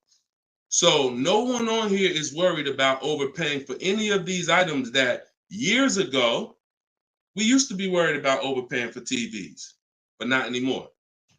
So when you start staying at home and getting multiple offers and kill your programming that the car business has programmed you into thinking that you need to go in, then you're going to see how much money you save quicker. Okay? Who's not a good negotiator? As you come on, I want y'all to answer this question. Who's not a good negotiator? I see you, Yayo. I see you. Okay, I see you, Fun Times. Welcome, Tone Bud. Who's not a good negotiator? Just type me if you're just, Deshone, it's not my thing. I'm not really, look, Crow's fan. No, I'm not. What's up, Tom? Julia?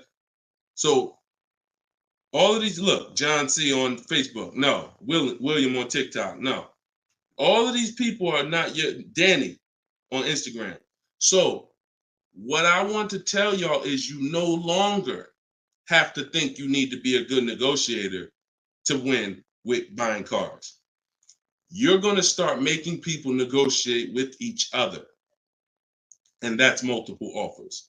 So if you're buying your next car and it's a new car, you're going to get at least 5 offers from 5 different dealers. And if you're leasing your new car, you're going to get at least 5 offers from 5 different dealers while you're at home. And if you're buying a used car, you're going to stay at home. You're going to look at the entire used car market on all the marketplaces. I teach 8 marketplaces. You need to be everywhere a used car is. These are like if you were buying a TV, to continue to use that example, you wouldn't just be on Walmart.com, but not be on Amazon. You wouldn't skip Best Buy. You wouldn't skip PC. Wherever there's a TV, you would be. It's the same thing. And y'all are going to save more money than you've ever saved, easier. This is how you take control and have your confidence, and you are empowered. Okay? So that's the answer to your question, JC. You don't lose by being at home making dealers bid. You lose by being in dealers going one-on-one. Okay, great question. Shoot the next one up, Dolan. All right, this one is Mr. Martinez on TikTok. Do they require a credit check with the request? Now, that's a good question. They'll make you think they do. Whenever somebody requests your credit for a quote, just know that that's a tactic. This is why you don't want to be in dealers talking. Remember this rule. Never talk numbers for a car in the dealership. Okay? Never talk numbers in the dealership. You want to only test drive the car. Now, it's a little different with a used car. New cars, leases, never talk numbers in the dealership because you have no leverage there. It's continuing to go back. You have no leverage inside the dealership. Now, when you are requesting your quotes, you're going to the dealership site. In my book, my book is called Cars from Home, 7 Steps to Saving Time, Money, and Avoiding Dealerships. Everything that I'm teaching y'all is out of one of those 7 steps.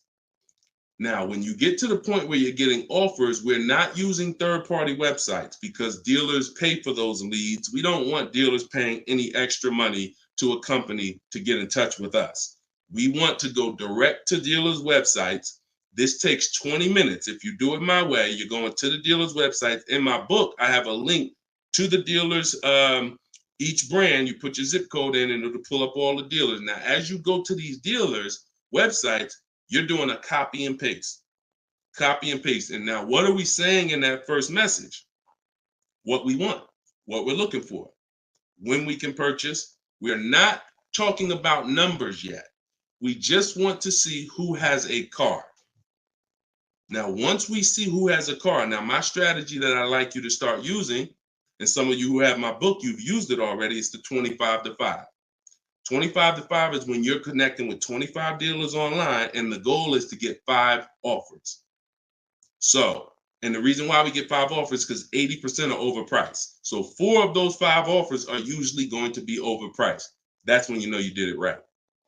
So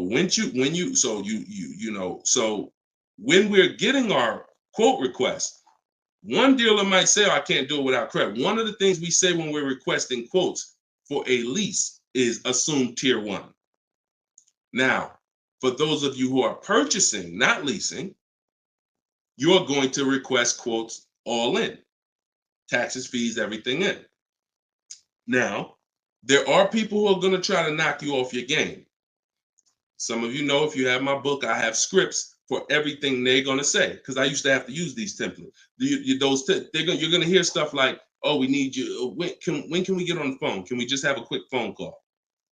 My script for that is, I'm going to be handling my whole process from home. I'm only going to be talking to the person who actually makes the best offer.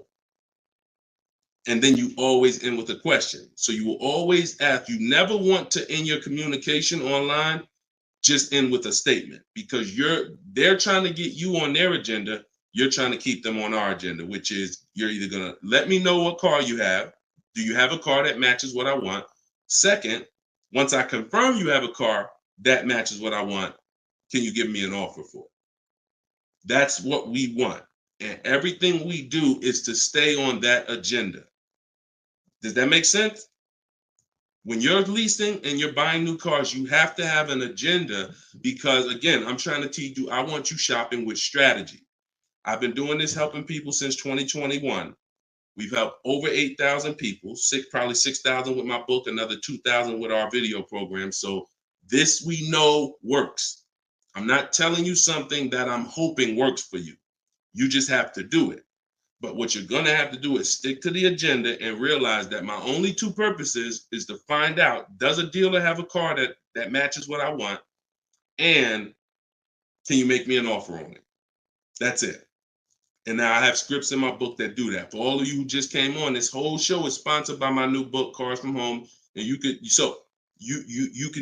get your copy for 75% off. It's normally $97. It's a digital book, because I need to update it as things change in the market. And if you got a print book, if I printed a book and now I mailed you a book, now you got the book and it works now, but when you go to use it a year from now, some things may change, some websites may change and whatnot. Now you got to buy another book. So this book is a one-time. You get upgrades as I upgrade it, and I probably updated it at least 4 times since I launched it. So get your copy for 75% off in my TikTok bio, but you only got 30 minutes. Once 30 minutes passes, it goes back up to $97, which is still a great price, by the way, because you're going to save thousands of dollars using it in my Instagram bio and my TikTok bio. So you're never getting to the point, Mr. Martinez, where you are giving a person an opportunity to run your credit, because everything you're doing is at home requesting information. So as long as you get into the business of being at home, writing and requesting prices, and seeing which dealer is going to offer you the car for the best price, you're never going to be in a position where you need to be giving your credit, because there's no reason. And if you give your credit, you really fell for the game, because now they locked you into them, which is the goal. So no reason for everybody, no reason to give credit to give somebody our credit to get an offer. All right, go ahead, Dolan. Next one. Type your questions. I see a lot coming in from Instagram. I'm in the dealership right now. Vital on Instagram. Keep that up. Keep that up, Dolan. Vital just said I'm in the dealer right now. Now, if you're there negotiating, then you're never going to get the best deal. You're never going to get the best deal. Understand, y'all, I'm not playing games. For those of you who don't understand what we really do here, like, this is Greg right here. Greg used our strategies. He got a $56,000 Kia EV6 win. He got it for $527 a month on his lease, no money down. That's through bids. That's not through negotiations. Danielle's lease, $44,000 Audi A3. She got it for $550 a month, no money down. You know, this is on a purchase here. Sean bought, and some of you may have these cars and look at your payments and you're going to say, Dad, Deshone, I got that same car, man, and I ain't get that price. That's why I'm trying to tell you to listen. And like, we're not regular here. And sometimes I think, like, I'm not the public. I could be in the car business making $200,000-$300,000 a year if I wanted to. This is not God's plan for me. I'm trying to give you the game, but you got to understand who I am. This ship has sailed. We've been doing this for thousands of people since 2021. If you just now here and you just finding me and you haven't used my stuff yet, like, you missed it, but understand, don't keep missing it. This Sean, he got this F-150 Lightning XLT, $73,000 truck, brand new truck. He saved over $20,000 getting bids my way. And the people who learn from me, they're never going back to the old way. They're never going back to negotiating and dealing. It only take one time for you to use what I'm telling you and see how quick you buy cars and see how much money you save to realize, oh shoot, I'm never going back to that old way of car shopping again. All right. So if you want to do it, you need to leave that dealership. Unless you're just there to test drive, that's different. So Instagram. Considering leasing a car, but feels like it will keep me constantly having a car payment if I choose to keep leasing at the end. Could you please explain the strategy to leasing versus financing? Absolutely. So when you're leasing, so this is a great question. Somebody said, look, if I lease, I'm going to always have a car payment. That's absolutely true. And so there's two totally different ends of the spectrum, y'all, when we look at how we acquire cars and get the best deals on them. One is a lease.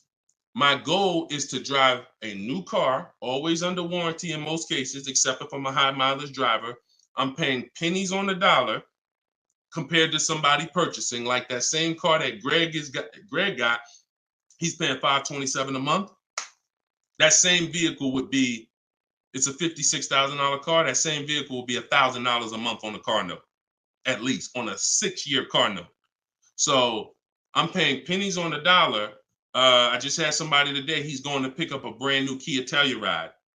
He got a payment of in the 400 range of $42,000 Kia Telluride. Once he negotiated it, he decided he was going to put $2,500 down because he wanted his payment where it was. But he already had a ridiculously low payment. It was like a 1.1% lease deal on a Kia Telluride. I told him, I said, you know that same Kia Telluride, $42,000, that would cost about $800 a month to purchase? He said, yeah, I know. I used to buy one. I used to buy mine. He actually had one. It got totaled. So he knows how much he was putting into that vehicle before he actually figured out he's not an 8-year person. So if you're not keeping your cars 8 years, you should be shopping for aggressive lease deals because it's pennies on the dollar. And we shop with bids because it's easy. It's fun. We're in control. And that's the way we do it.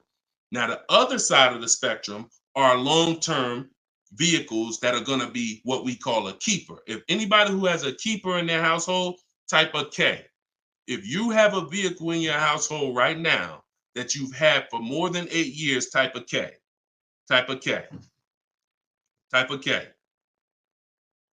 As you come in, y'all, if you're on Instagram, could y'all hit that paper airplane? It looks at the bottom of the screen. It allows you to share this broadcast with your friends. And could everyone who shares, could you share this broadcast? It does help. It matters. And I'm never going to stop asking for it. And I'm never going to stop appreciating the people who share. I appreciate you guys. And your friends will appreciate you more than anything, more than even I appreciate you. When you tag a friend who doesn't know me and they're car shopping, they'll appreciate you more than even I appreciate you. So, okay, all right. So we got John on on Facebook. We got Michael. We got hold on, let me see. Acura MDX. Rob Korn got an Acura MDX on Instagram. He's had it 195,000 miles. So these are what we call Derek on TikTok, Donald on TikTok. These are what we call keepers. These are vehicles that, someone asked a question about understanding if I always have a car payment, if I lease, can we please explain the strategy of leasing versus financing? I just told you the benefits of leasing. Now, all those benefits come at a price.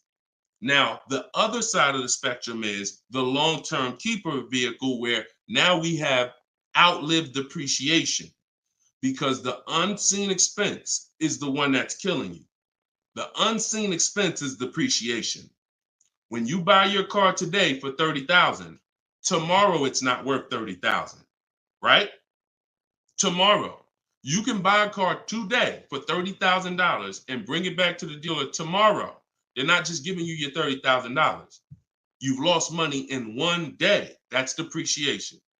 Now you can sit that car outside your house and you can have that car. You don't drive it 1 mile. You never even touched it. And you go out there and a year later, is it worth $30,000? No, right? You never told, but Deshone, I didn't even drive it. But you understand, it's not worth 30,000 anymore. It sat there for a year. Now it's probably worth 24,000. That's depreciation. So some of you have been trained to think, oh, well, I buy my cars because I don't want to pay for the mileage.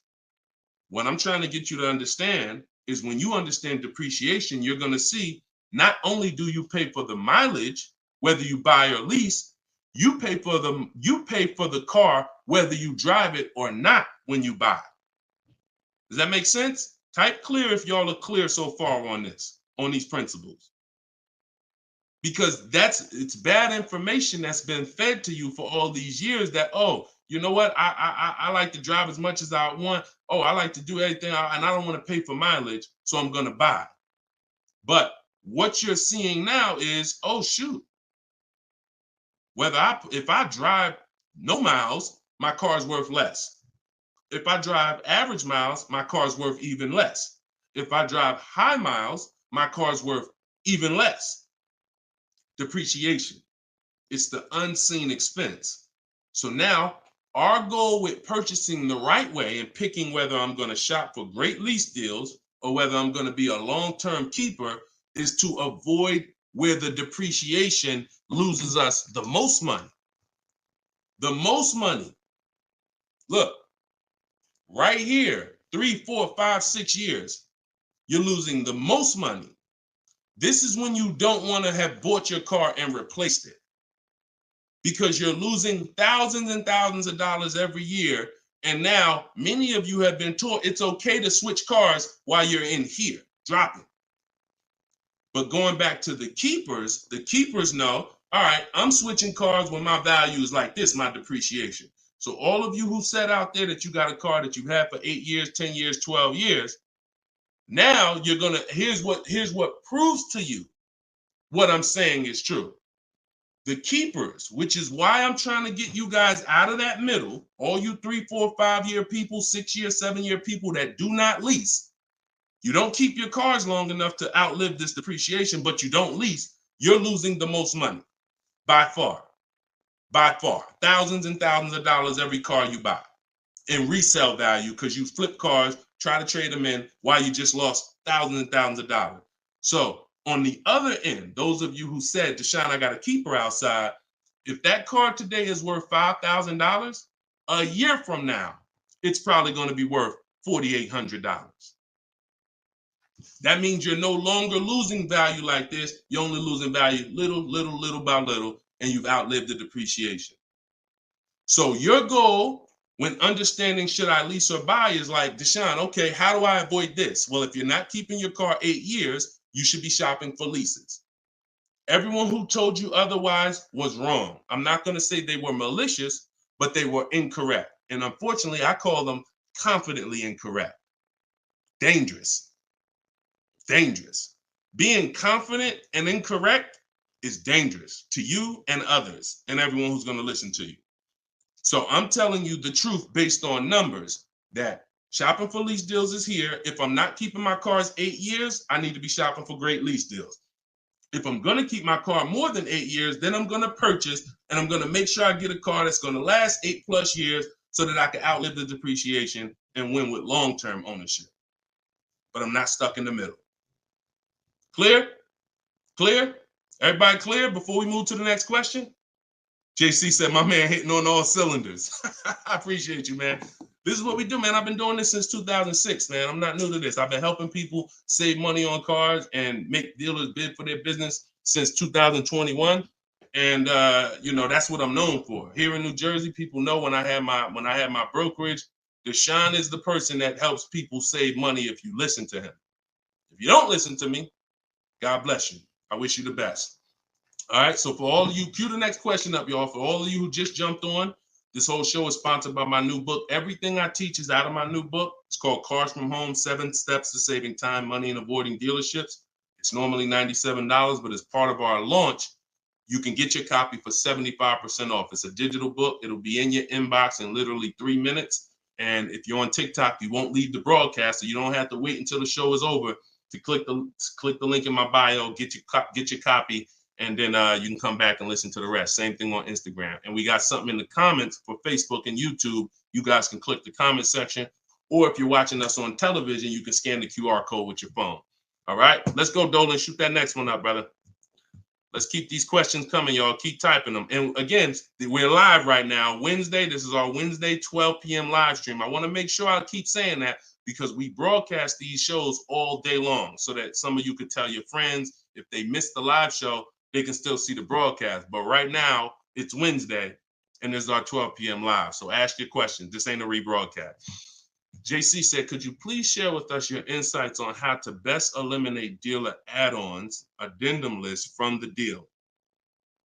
Example, windows etching, low jack, nitro in the tires, Scotch guard. Okay, you name it, whatever. I always say this, and I have a video that has done well. It's been seen by several people, and it says we don't negotiate with dealers with fake fees. You can see, what I need you to know is 80% of dealers are overpriced.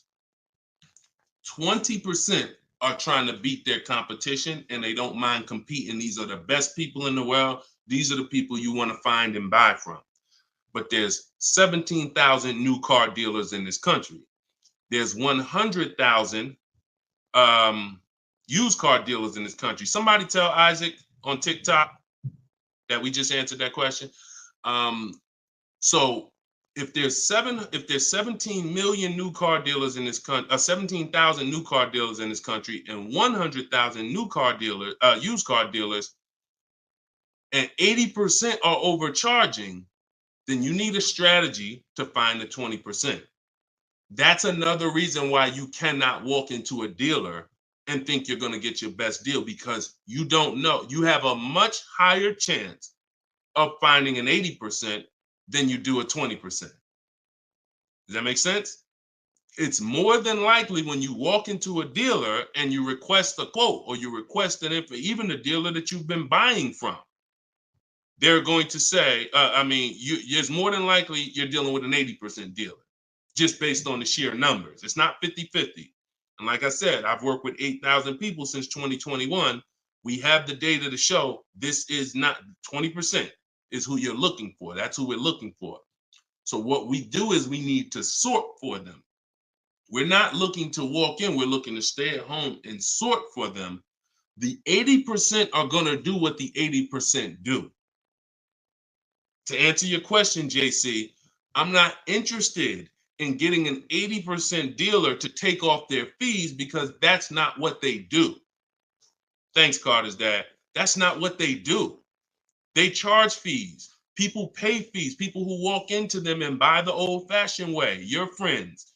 Some of my friends who don't know me, most of my friends know me though now. So, pretty much everyone that knows me in real life uses what I teach. But some of your friends, pretty much any of your friends that ain't doing what we teach, they're out there walking into dealers.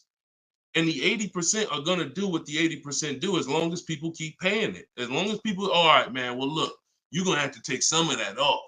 It's made up to begin with. So how do I win if you're taking off $2,000 of fees you made up and then I think I won? How's that a win? So the tactic is the worst kind of people are going to start so high. It's called padding the deal. So when you walk into the dealership, I'm padding the deal if I'm the worst kind of person. If I'm somebody who I bounce from dealer to dealer, I make a lot of money, but my customer service scores are low, but I make a lot of money, so I always have a job. Now what I'm going to do is you're going to sit down, and I'm going to say, all right, which car are you looking for? Which car are you looking for, Diana? All right, Miss Roberts. All right, here's what we're going to do. Okay, so it's going to be working out about $650 a month. All right. Shoot, that seems kind of high. Here's the problem when you're in a dealer. You don't even know if 650 was the right starting point. Maybe the real starting point was supposed to be 550. But I'm going to start you at 650 because I know psychologically you need to think you won. See, pay attention to this. Pay attention to what I'm telling you. Selling you a car, the way the car business has programmed you, it's not about you winning. It's about making you think you won. It's a psychological game that car salespeople are trained heavily for.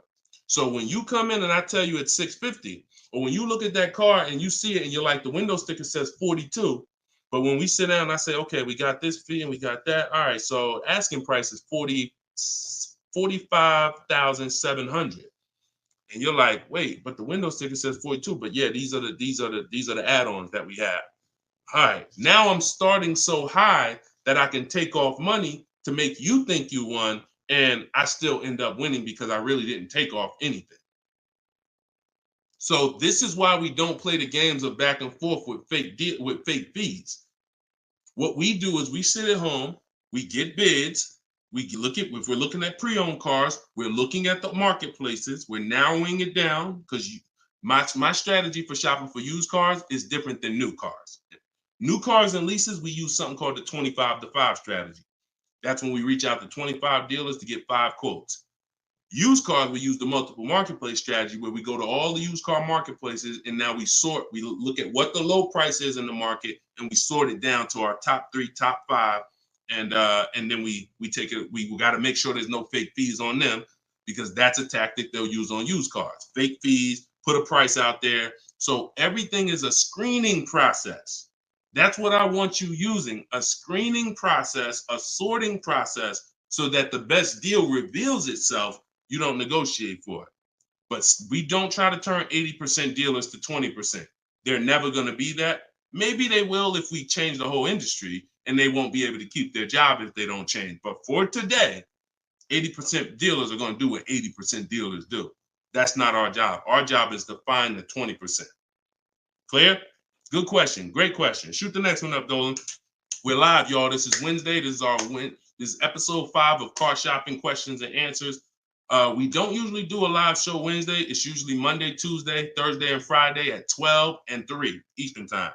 So that's the schedule. If you're like, man, Deshone, I want to make sure I tell my coworkers, I got people in my church, they need to see this. Tell them Monday, Tuesday, Thursday, Friday, 12 p.m., 3 p.m., we're here live. But all day long, we rebroadcast these lives so that even if they miss it, they can watch the show and watch the rebroadcast. Go ahead, Dolan, shoot the next one up. What if your car is damaged and you want to trade it? Okay, great question. And what you'll notice is a lot of people are going to ask the same question you have because many of you are in the same situation. So what if your car is damaged and you want to trade it? It depends on how bad the damage is affecting the value, in my opinion.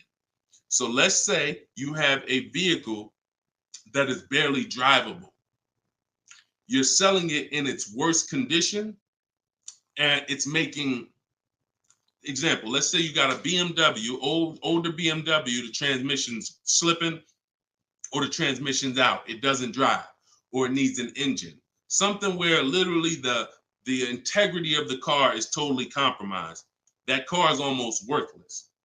That car is going to be worth $500, $1,000, depending on the year, the mileage, $1,500. Meanwhile, if you put a used transmission in, this is why I'm an advocate. I preach you should always have a great local mechanic, that you use when your car has no warranty left. You must have this if you truly want to win, because these guys are usually 30, 40% of what a dealer is going to charge because they don't have that overhead. So what I'm doing, if I got an older BMW, no transmission, a Nissan, no transmission, I'm going to get a transmission from a salvage yard or get a used transmission, a used engine, pay $2,500, drop that in, and then sell the car like that. And I can tell you that that's what my father did. Like my father bought a GMC Envoy in 2009, maybe 4 years after he bought it in 2013. So it was 4 years old when we got it for him. Then maybe 3 years after that, the engine went. So he got a used engine. He's been driving that car since like 2017 with the used engine, and he's getting ready to sell it, and he'll probably get $4,000 or $5,000 for it on Facebook Marketplace because he's a low mileage driver. So you see how literally he could have went from switching a car when it was in its worst condition, taking a loss for it, versus investing the right money with the right person, getting the right engine, right transmission, drives it for a couple more years, and then can still pull a couple $1,000s out of it. Y'all clear? Y'all see how? Y'all see how? Type dollar signs if you understand that. That's the win right there. Not taking the loss and saying, all right, let me just get out of this car, it doesn't drive, and just taking the L. Big financial loss. Now, if you don't have major damage, then I wouldn't say fix it. If you're gonna go and you got a couple nicks on the car, then it might cost you $500-600 to get the nicks touched up, but then the value of the vehicle only changes by $500-600. So it was really a wash. You put 500 out, the car's worth 500 more. You want to only repair stuff that when you spend the money, you get double back what you spent. I put 2,500 in, it increased the value of my car by $5,000. And that's typically my opinion and my rules on how I like to operate when it comes to damage. Yes, I'm actually live right now. And why is your name the Auto Advisor? We got the Auto Advisor on TikTok. Go ahead, shoot the next one up, Dolan. All right, this one from YouTube. Alberto Romo. My car has some equity. Dealer called me if I want to trade for a new one. Car has less than 30,000 miles. Should I do it? Who's getting calls from dealers right now begging them to come in and look and let them buy your car? Who's getting calls? Who's getting emails? Who's getting letters right now from dealers? Fancy Girl Kiki said me. You're getting calls. You're getting calls. You're getting emails. You're getting letters. Hey, Ruben, we'd love to buy your car right now. Hey, Isaac, we could get you out of your car early. Come in right now. A lot of you, right? I see a lot of you. The reason that's happening, look, he's saying lock on Instagram, me. So the reason this is happening, y'all, is because they're depending on you letting the dealer be your first offer for your car. Now, see, dealers know they're getting outbid right now. They're not able to buy as many cars as they used to because people are getting used to, I mean, it's almost a curse word in my book. We don't use this word. We don't use the word trade. And some of you who have seen me in the past, you know, we don't use the word trade. There's only one scenario where we need to trade, and that's if we have too much negative equity. The reason why we don't trade is because trading is not a bidding system. There's 3 transactions that you've been trained to give to a car dealer. One is buying a car from them. That's its own transaction. I bought a car from you. The second is getting the loan from them. That's another transaction. I got a loan from you, because there's other companies out there that only give loans. They don't even care if you buy a car. They don't sell cars. They give loans. That's a clue that there's money in the loan business.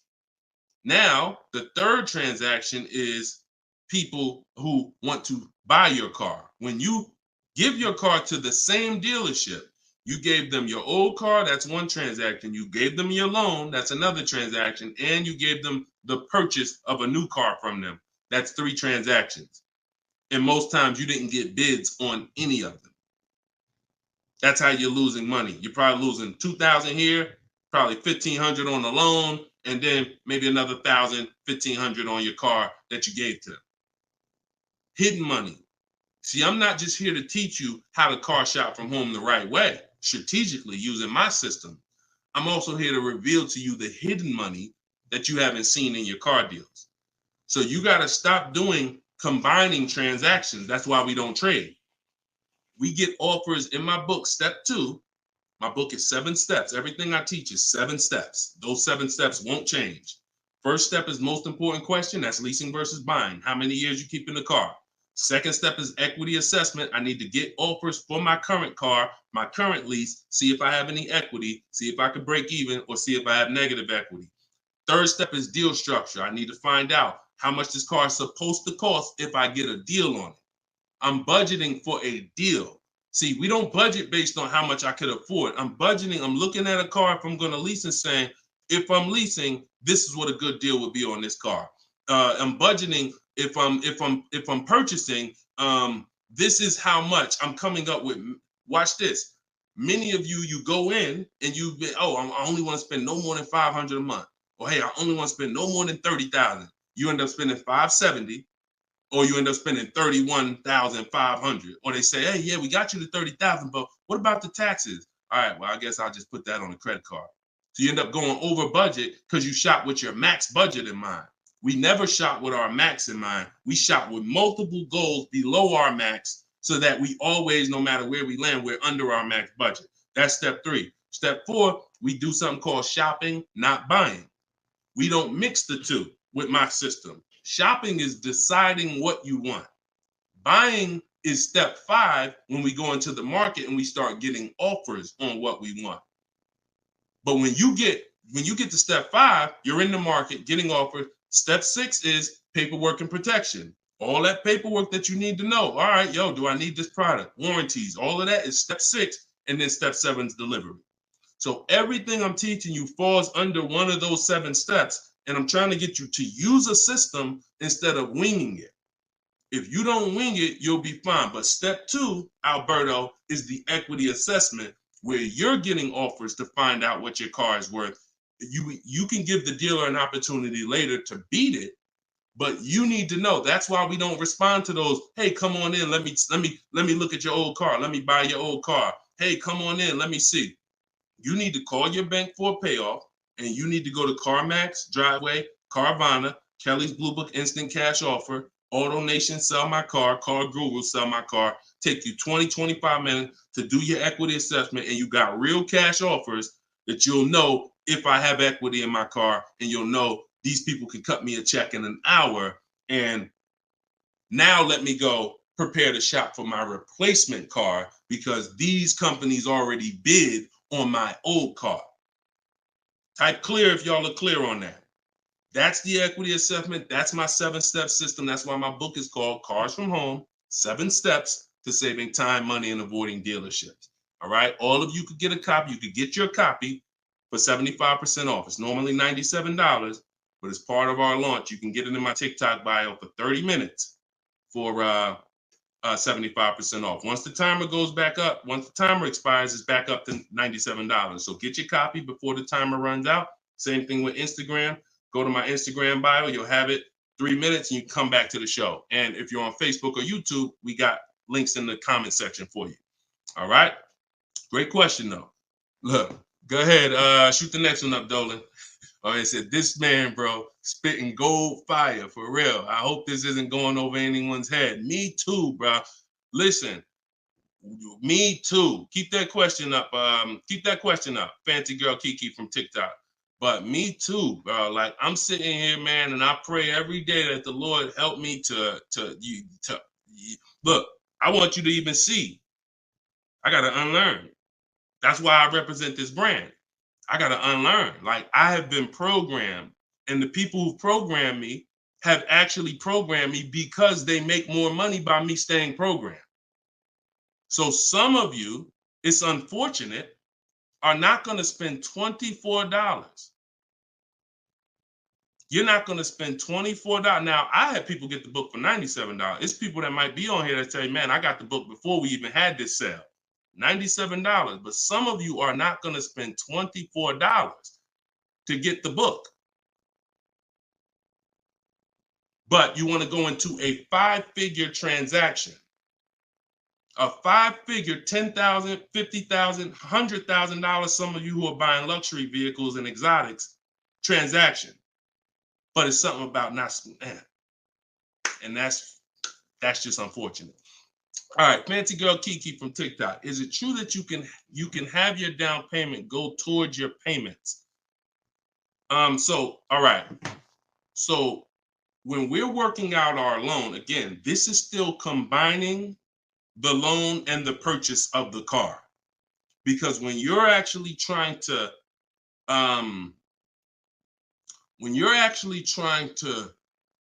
figure out and hope your down payment goes towards the payments and actually goes towards the car versus you basically just giving it to the dealership or maybe losing it to, not going to the car, you're mixing.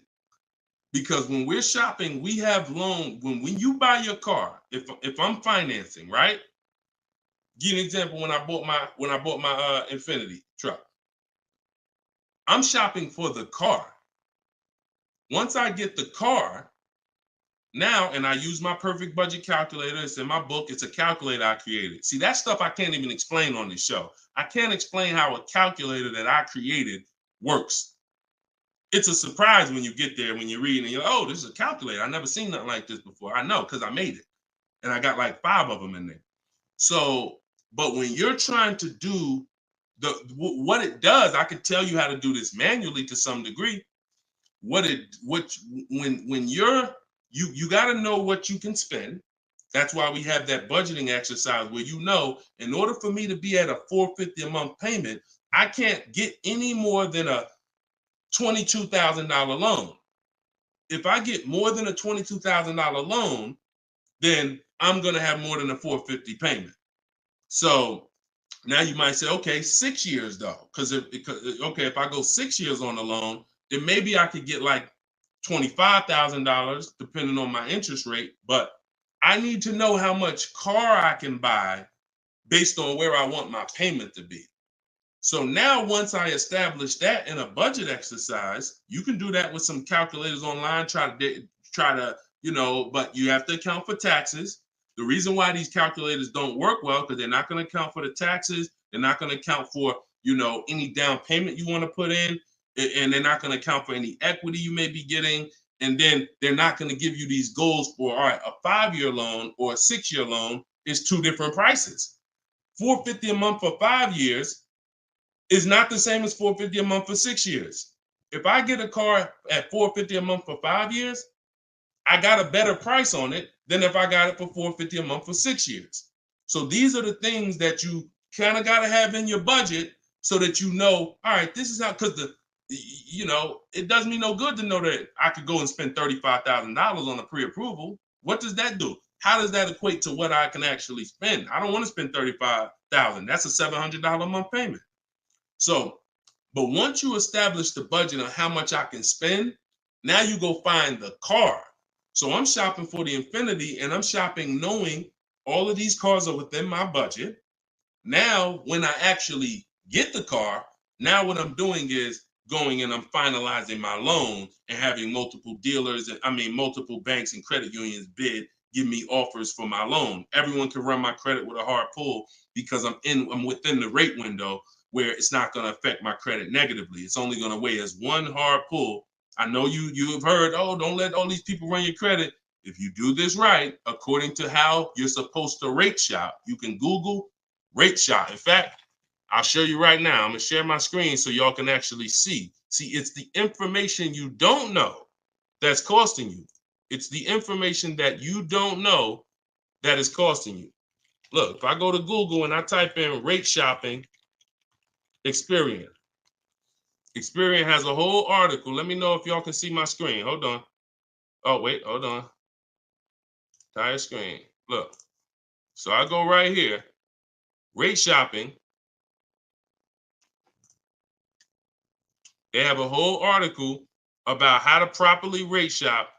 And let me see. Look, the FICO score window is 14 to 45-day period, depending on which version is used to calculate the score. So we do it in 2 days.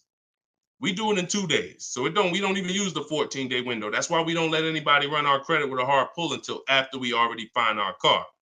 So now you come in and you are I'm letting all these people run my credit to get their offers for my loan, their offers for my interest.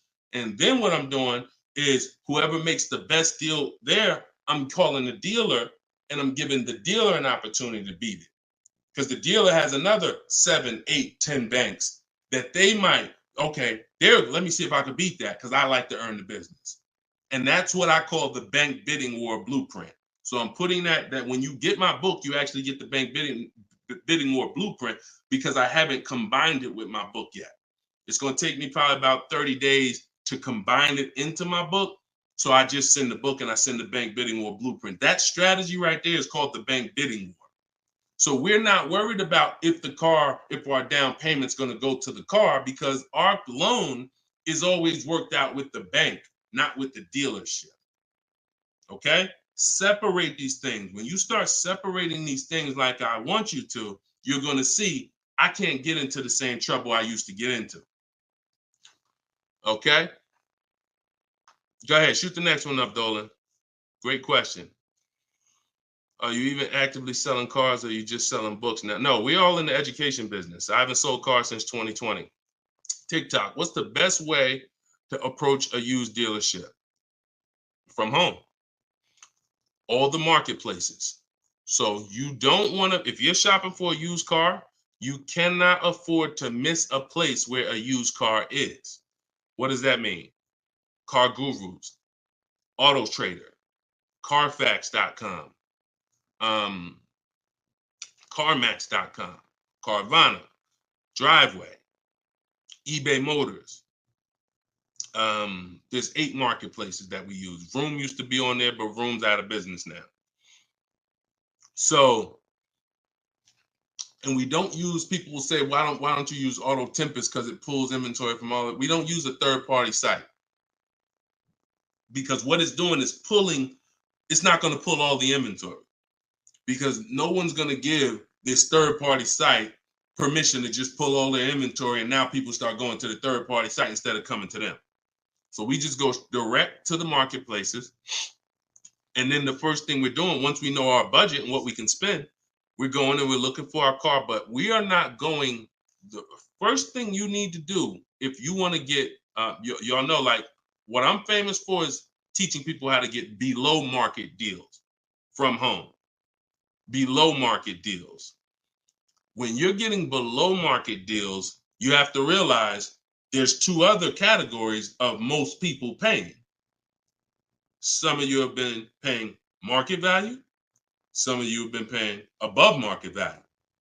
So below market value means there's 2 categories that we want to buy below what they're paying. Okay? So we got to have that in our mind. Below market. Like when you look at Eddie. Look at Eddie. This is 2023. This was last year. Still coming out of low inventory. He got a 2023 Camry hybrid. And the hybrids last year, they were on fire. On fire. Like, so they were still charging $2,000, $3,000 over sticker price for the, he got $2,086 under MSRP getting bids. That was his lowest bid. Okay? He said I had a 1-week window. So those of you who are like, Deshone, I need a car in a week. When you get bids, it ain't nothing. He said I actually completed the process in 4 days. So below market deals where people are paying sticker price and they think they won. You know what? Hey, you know what? The best deal is, at least I didn't get a markup, sticker price. Now, let's get back to approaching the used cars. When we open up when we get in used cars. Oh, wait a minute, yo, banana dad, you funny, man. So when we get in used cars, so our goal, before we could get a below market used deal, we have to know what the market prices are. So when we open up those marketplaces, the first thing I want you to do is look and sort from lowest to highest prices on all of them. Lowest to highest prices. Well, the first thing we actually do is start an account. You want an account because we want to get alerts of all new inventory. So we start an account on all the marketplaces that we can start an account on. Now we're going to look and sort from lowest to highest, and we're going to look and see what the low side of the market is. Low side of the market, low side of the market. Now I might say, okay, the low side of the market is about 22, 23. If you're doing it right, you're always going to have prices that are $3,000, $4,000, $5,000, $6,000 more. If you don't see that type of spread, you're not doing it right. So now we know this is the low side of the market. Now here's what comes with the low side of the market. Bad Carfaxes, frame damage, salvage titles, sketchy history, Damaged cars, that's good. That's what comes with it. What we're looking to do is see where those cars are priced at, and we're looking to be right above them. And from there, we have a particular system of how we're going to sort based on title history, service records, extremely important. We will not buy a used car without great service records. Then we go to accident history. There's a couple different types of accidents: serious accidents, airbag deployed, vehicle towed. All of this is serious accident. I appreciate you, JCAA. Shout out to the sharers on TikTok. Now we go to, then we need to verify there's no bogus fees, because that's a narrowing down. Now that'll narrow us down to like a top 3, top 5, top 7. But some of those vehicles are going to have bogus fees, guaranteed, guaranteed. And this is not always happening day one. That's why I don't want you waiting until you need a car to go shop. I want you in the market early, a month, 2 months, 3 months before you need a car, so that you can watch the market.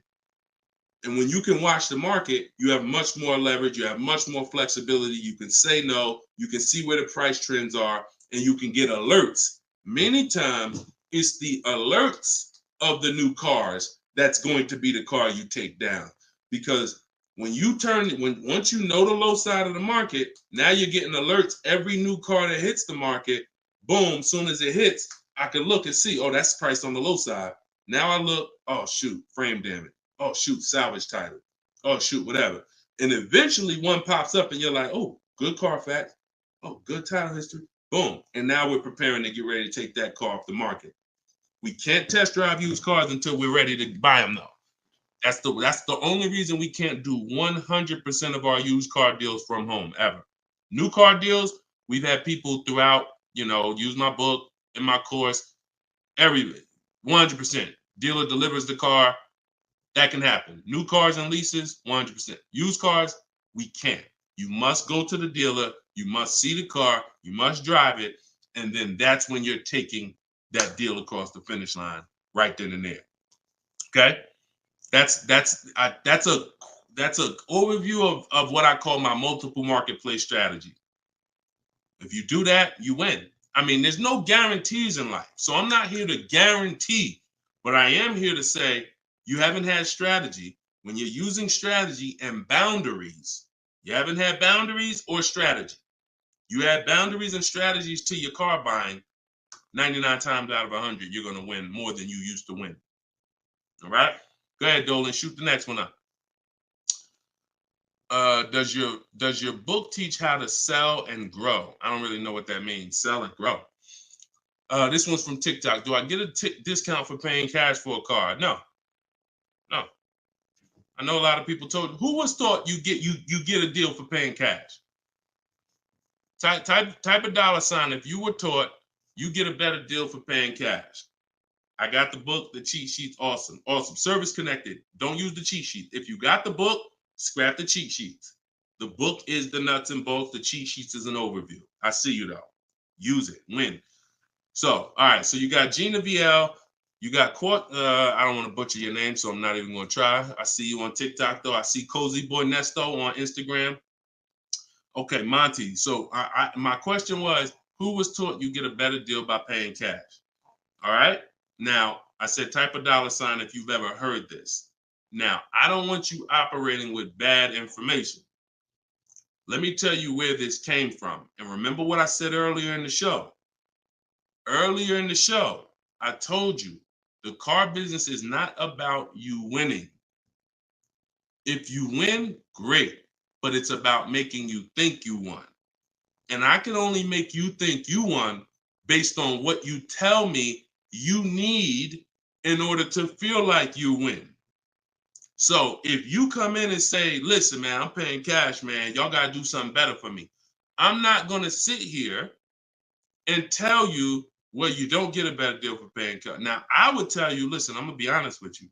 You can get this price whether you pay cash or not.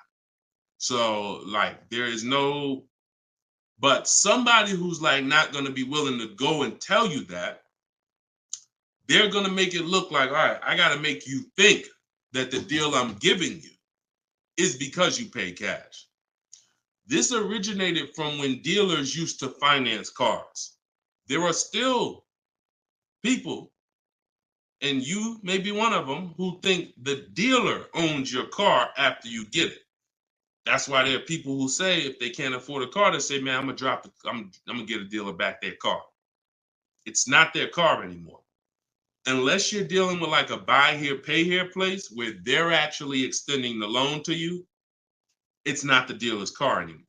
But back in the past, dealers used to extend loans. They would hold the financing. So if you offered them all the money up front, it was an incentive for them because they knew it guaranteed they get the money now. And it also saved them interest. It saved them, if they were holding the note, then they're still technically paying for that car. And they're like, okay, I could save you another $1,000, $1,500, because you're gonna give me all the cash up front. It's not like that anymore. It's not. Literally from the time you leave, the dealership is funded in full in hours. Like by the time you drive off, wire transfer, the dealer is funded for the car. The funds come from Bank of America, Chase, TD, M&T Bank, whoever it comes from, wired to the dealer. From that point, it's between you and who? Who's on the title? Who's the ones calling you if you don't make the payment?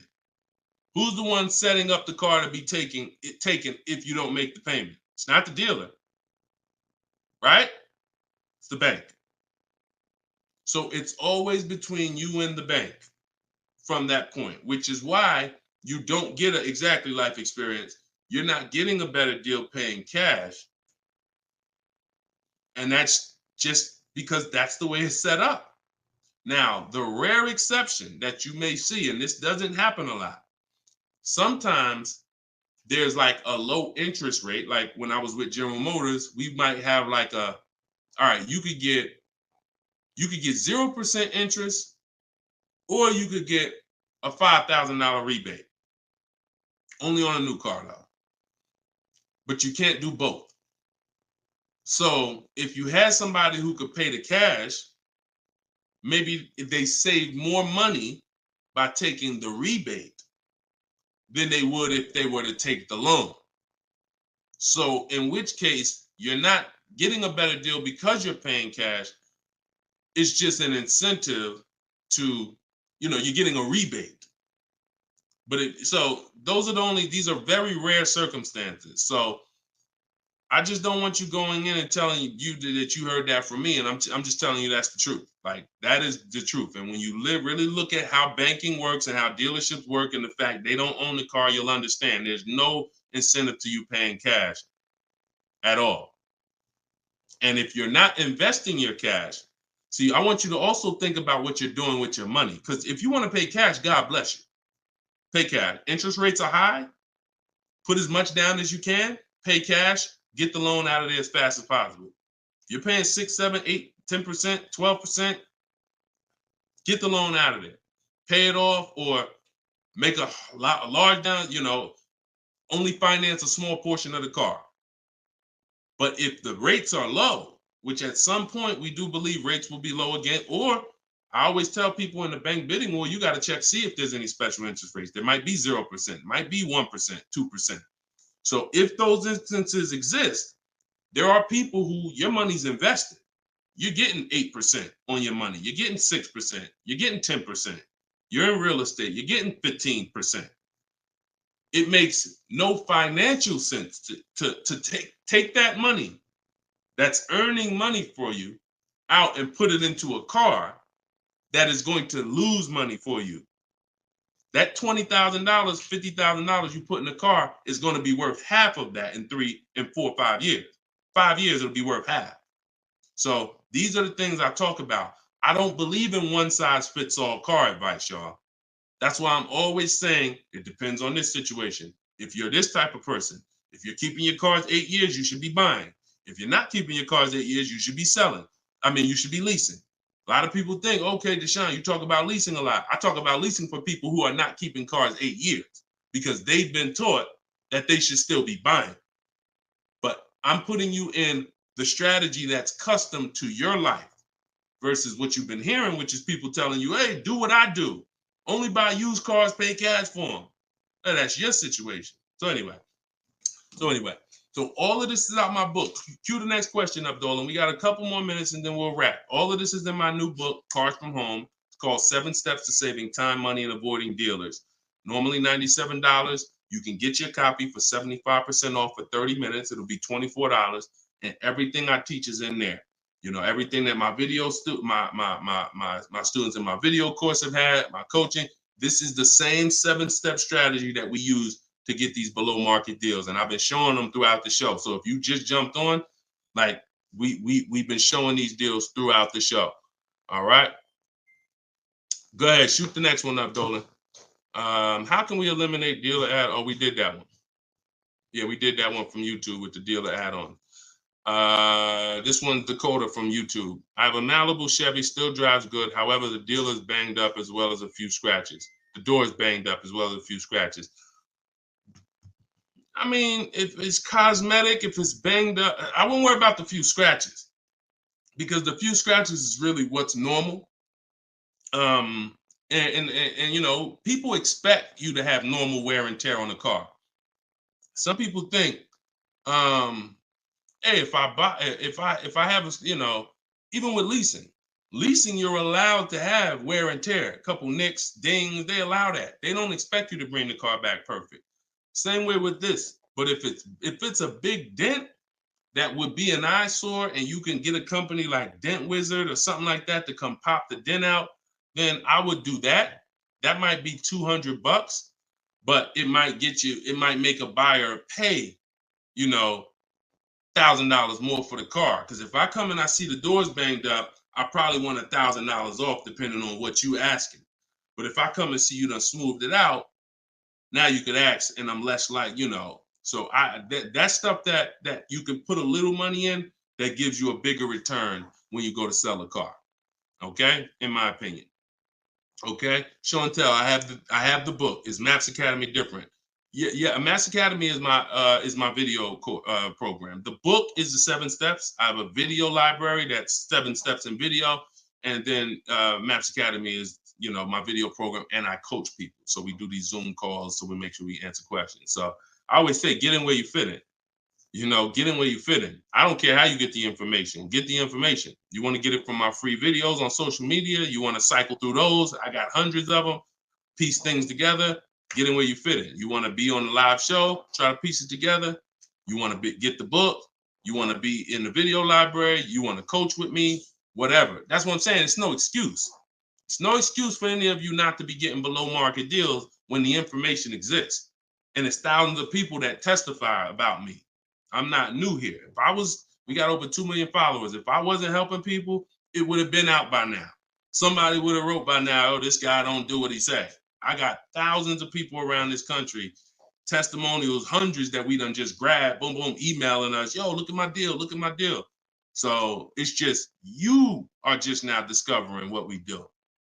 But understand, we've been doing this. All right. All right. All right. Go ahead. TikTok. What would be the sweet spot year in buying a used large SUV, Suburban or Expedition? Much as you could afford.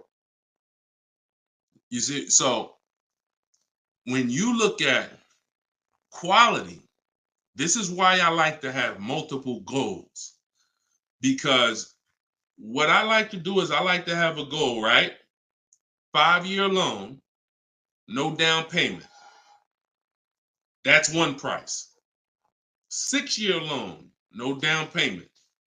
That's another price.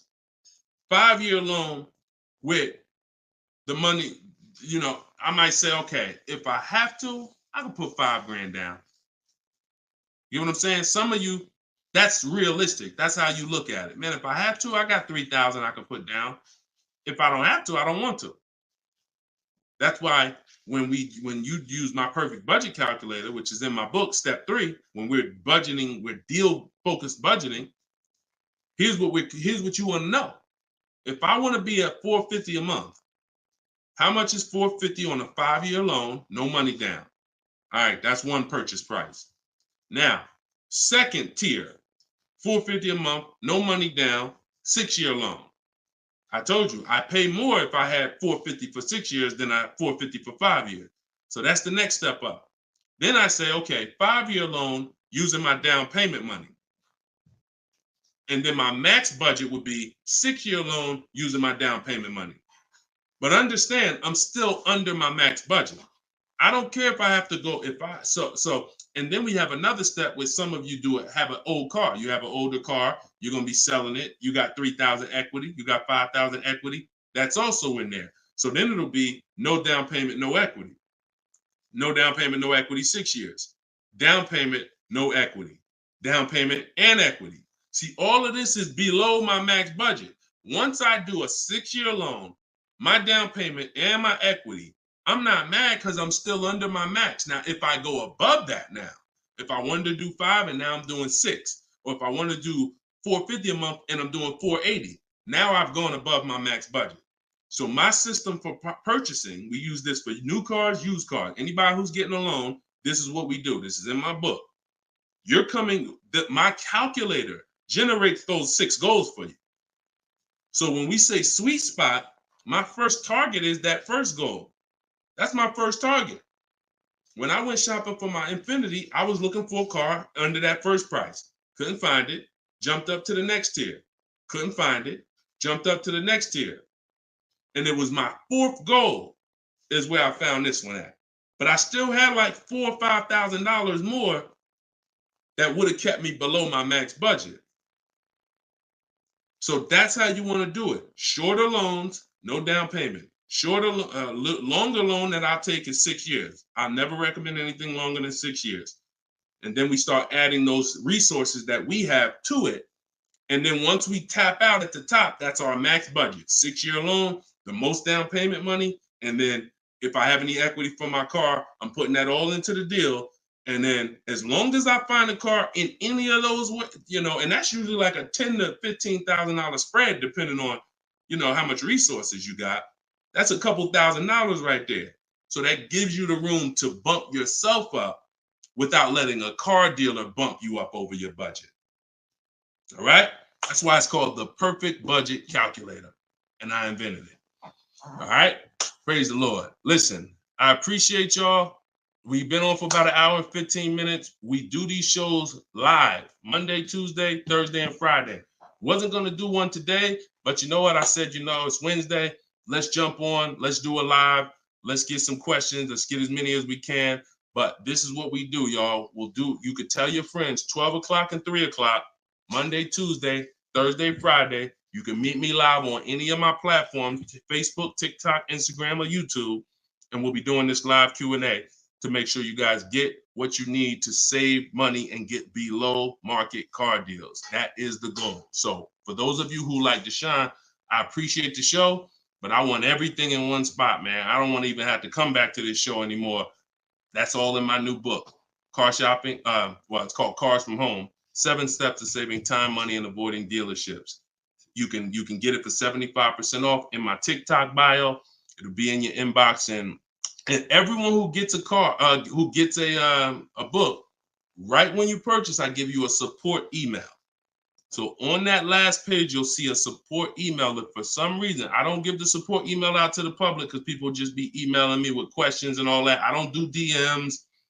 I don't do none of that because we got too many people to be doing DMs and all of that. Once you purchase this book, you get a support email. If for any reason your book doesn't arrive in 5-10 minutes, check your spam, check your junk folder.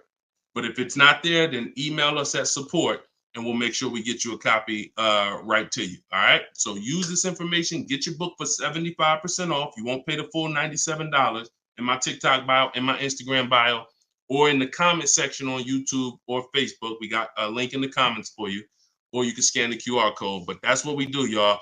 Below market deals. That's the goal. Keep unlearning, keep relearning. I appreciate you. All right. See y'all on the next live.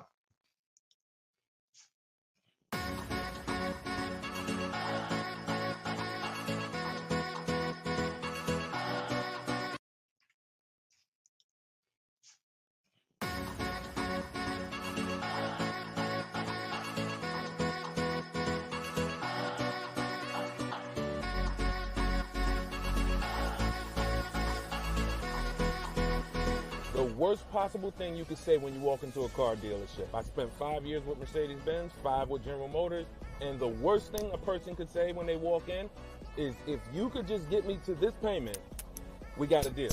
So your loan's probably still like 19, which means you got to pay to get out. You're upside down. It's called negative equity.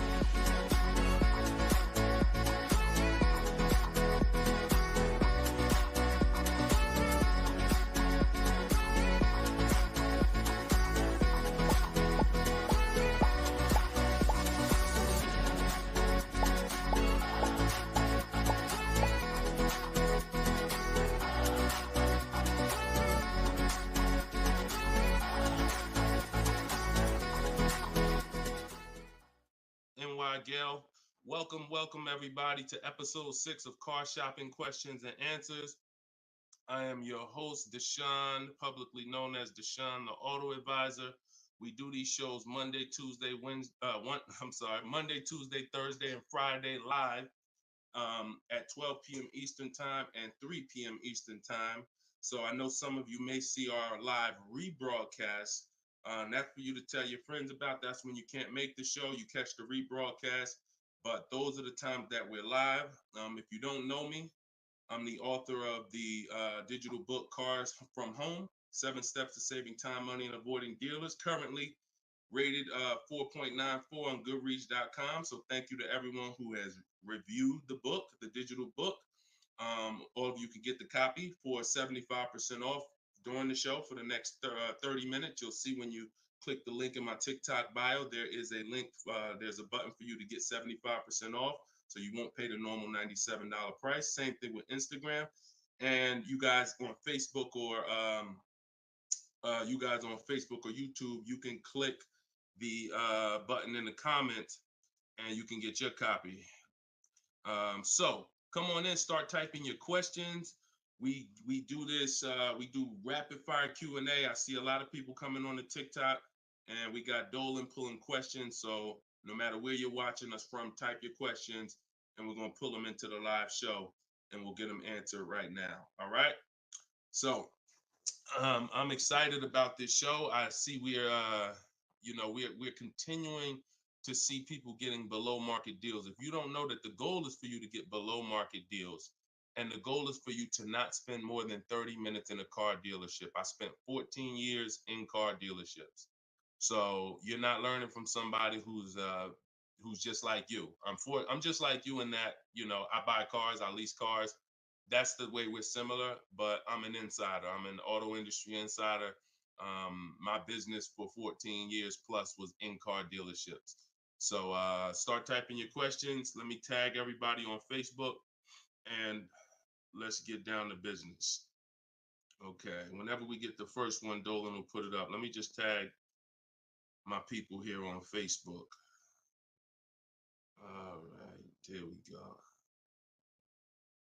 Okay, what's up, Skinner? Good to see you. What's up, Angel? What's up, Jill, man? Good to see you. Yep, what's up, Jason?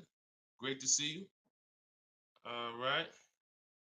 Brother said he's been doing it. Oh, what's up, Auto Advisor? Good to see you. Absolutely. All right, y'all got to type fast. I know you probably, and try not to make your questions long. Try to get all your question in one shot, but try not to make it too long where it can't fit in. All right, this one's from TikTok. Isaac from TikTok said, best current APR rate for tier A1 credit. So the best APR is always going to come through getting bids. Now I know this is new. This is new to most of you. But getting bids is how you're going to get your best and guarantee your best car deal, your best loan. So I'm going to lay out this process we call the bank bidding war. And if you follow this step, you'll be able to have 10, 15, 20 banks and credit unions bidding for your loan. And then you'll be able to pick the best one. And the way you do this is extremely important, because if you do this right, then it's only going to have the same effect on your credit score as one hard inquiry. So think about what we're saying. We're going to allow multiple people to access our credit with hard inquiries, but at the end of this period, after we get our card, the weight on our score, the effect on our credit score is going to be one hard inquiry. So the first thing, there's 3 rounds in the bank bidding war. The first round is to always check and see if there's any special interest rates or special promotional rates that are being advertised for the car you're looking for. So let's just say you're shopping for a, Kia Telluride. You're gonna now check and see, is there any special interest rates? 0%, 0.99%, 1.99%. All of these rates are like a finance rebate. That means there's no bank or credit union that's gonna beat them. So this is the first round. So if we do get a special interest rate there's no reason for us to even shop for interest rates other than that. Because again, no bank, no credit union is beating 1.99, even 2.99. Now, here's what you have to check when we do that. How long is that loan? Because some people might give you 1.99, but it's only for 36 months. And some of us are not going to take a loan for 36 months because the payment's going to be too high. You might need a 5-year loan or a 6-year loan.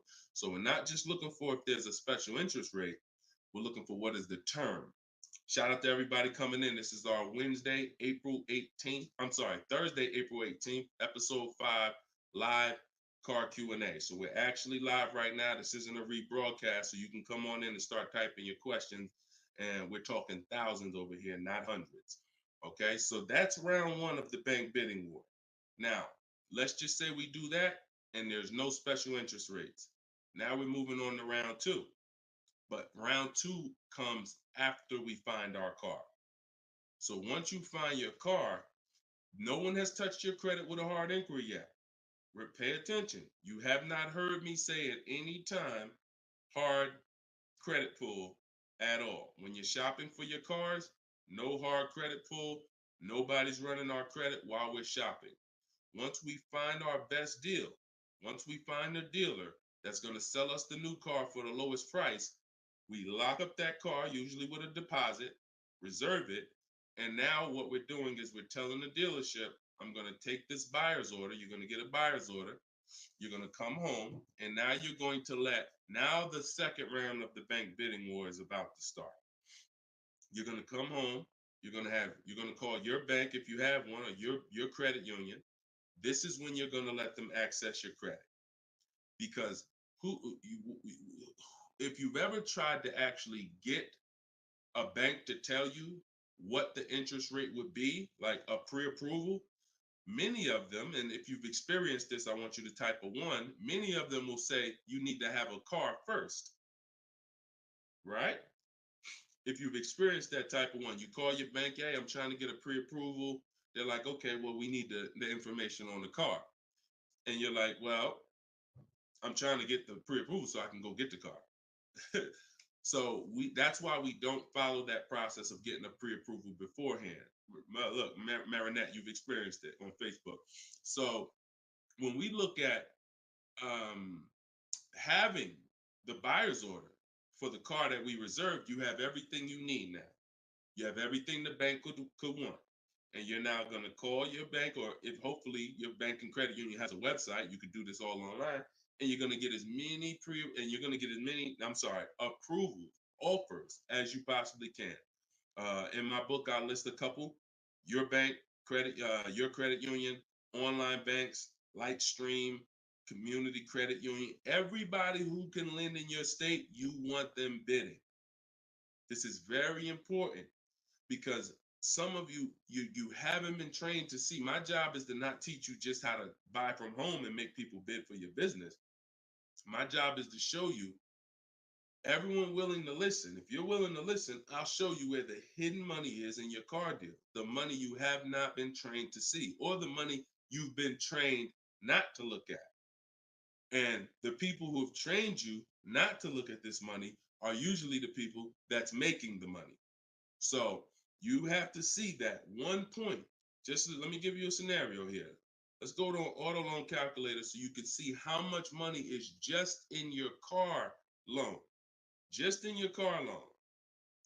And we're going to do a couple different interest rates so y'all can take this serious. and you'll see why you need to be getting multiple bids for your interest. So if I'm buying a $30,000, if I'm looking to borrow $30,000, let's take $30,000 for an example. Average, pretty good average. Average price of a car is probably higher than that, but let's use 30.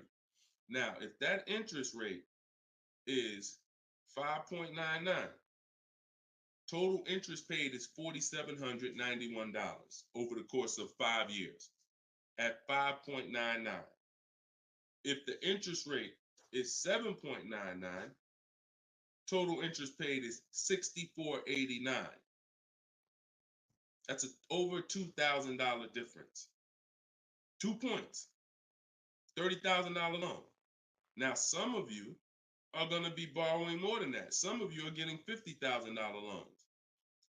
Interest at that same 7.9 on a $50,000 loan is $10,815 over 5 years. Now, if you can get 2 points less, 5.99, interest is $7,984. This is $3,000 difference. So, do you see how if you're not taking getting the best loan offer just as serious as you're taking trying to get the best price, you get a good price and then you'll give it back to the bank who's giving you the loan. So this is why we get bids. So we're now going to let all these people run your credit. This is when you do your hard inquiry. You don't do it before this. Hard inquiries, credit unions, online banks, your bank, your credit union, everybody's bidding now. And now what you're going to do, once you take the best offer from that round, that's round 2, that's when you're going to call the dealer and you're going to tell them what that best offer is and see if they can beat it. Because the dealership has another 7 to 10 to 12 banks that they're going to be competing to try to get your business. So this is the bank bidding war. So when I created this product, and if you do this right, as I said, what I know you were taught, who was taught, be honest, we're live right now. This is our Thursday, 12 p.m. live. Who was taught, don't let people run your credit. When you have multiple inquiries, it lowers your credit score. Who was taught that? Type me if you were taught that. Don't let people run your credit. You can't have all these people doing hard inquiries or they're going it's going to jack your credit score up. All right? Look, that right was taught. Okay. Look, Lisa, I see you. Hold on. Let me go to Instagram so I can see our Instagram comments over here. I always got to go to Instagram Live. Okay, Diana from Facebook. I see you. Hold on. Let's get Instagram in the building. Give me a second. All right. Marinette. All right. Marinette. Okay, I see you. D, I don't even want to try to pronounce your name, but I see you on Instagram. So it's partially true and it's partially wrong. You have to do it the way I just laid out for you. That's called the bank bidding war. And if you want to prove this for yourself, you can simply type in rate shopping online and you'll see this is how the credit union, this is how the credit bureaus allow you to rate shop. So they'll give you 14 to 45 days to do it. If you do it like I just told you, it'll only take 2 days. 2 days. One day you're doing all your stuff at home. We're getting all our lenders at home to bid. The next day, we're getting the dealers to get their lenders to bid. And then we're making a decision on who got the best offer. So don't ask yourself. I never want you asking yourself. I never ask myself, did I get the best deal? That's a question of disempowerment. That's a question of weakness. We don't want that.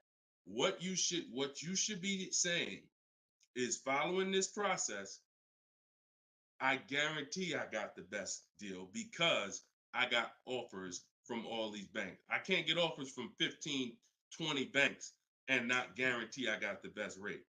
The way you shop, or you've been taught to shop or programmed to shop, you're only getting offers from one bank, or you're just letting the dealer do it all for you. That's where your buyer's remorse comes from. That's where your skepticism about, did I really get the best rate, come from. So we won't know what the best rate is until we get all the bids. And that's how we do it. So everything that I'm teaching y'all is part of what's in my book, rated 4.9 on Goodreads. It's called Cars from Home, 7 Steps to Saving Time, Money, and Avoiding Dealers. You could keep typing your questions because Dolan's going to pull the next question in. You can put it up on the screen now, Dolan. Put the next question up. But all of you can get your copy for 75% off as long as you get to my website before the 30 minutes expires. This is a welcome offer. Normal price of the book is $97, and it's worth every penny. It's worth actually thousands. But special welcome offer, you get it for 75% off in my TikTok bio, in my Instagram bio, or in the comment section on YouTube or Facebook. Okay, this is Monty from YouTube. She said, my mother's looking to start a new lease soon, but she only drives 5,000 a year. What's the best option? Low mileage lease if she's not keeping the car. So if she's not keeping the car, Monty, watch this. I run this scenario a lot, and I want y'all to, because some of you, you were taught never to lease. If you stick around this channel long enough, you'll see probably within minutes that that's some of the worst advice that you've ever listened to. If you don't keep your cars 8 years, so we'll talk about that. And we show examples. It's not even up for debate. People who try to debate it, they're emotional and they're tied to old advice. So once you have decided you're leasing, which means I'm not keeping my car 8 years, I want to avoid that depreciation, then I need to be shopping for aggressive lease deals because it's the short term. Again, this is another unseen expense, depreciation. This is why, look, when you buy your car today, you buy a $40,000 car today. You try to take that car back to the dealership a month later. What's it worth? You try to take you buy a car today for 40,000. You try to take that car back to the dealer a month later. Is it worth 40,000? Right? No. A month. You might have even not you might have not even driven it. But that's the way depreciation works. You don't have to drive the car. In fact, here's another scenario. You could park the car outside your house for a year. You buy it for 40,000, park it right outside your house, don't even touch it. Just start it every now and then to keep the engine running.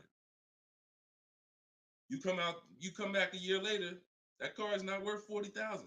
It's worth probably 32. Dang, how did I lose that much value and I didn't even drive it 1 mile? Depreciation. That's called the unseen expense. So whenever you hear me talk about the unseen expense, it's depreciation. So your job is to find the strategies, which is what I teach, to make sure you avoid the depreciation hit. So if you buy a car, Monty, even if she doesn't drive it, even if she only drives it 5,000 per year, 5,000 miles a year, like you're saying, she's losing value.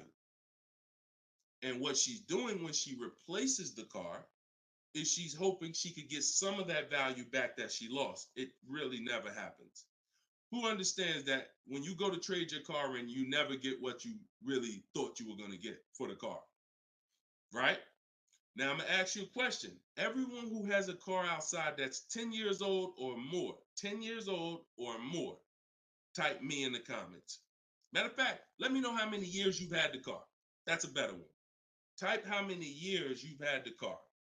And for those of you who just came to the show, this is our Thursday, 12 p.m. live show. We're actually live right now. This isn't a rebroadcast, although we do rebroadcast these shows throughout the day, all day, so that you can actually catch up, watch the replay. But this is our time. We're live Monday, Tuesday, Thursday, and Friday, 12 p.m. and 3 p.m.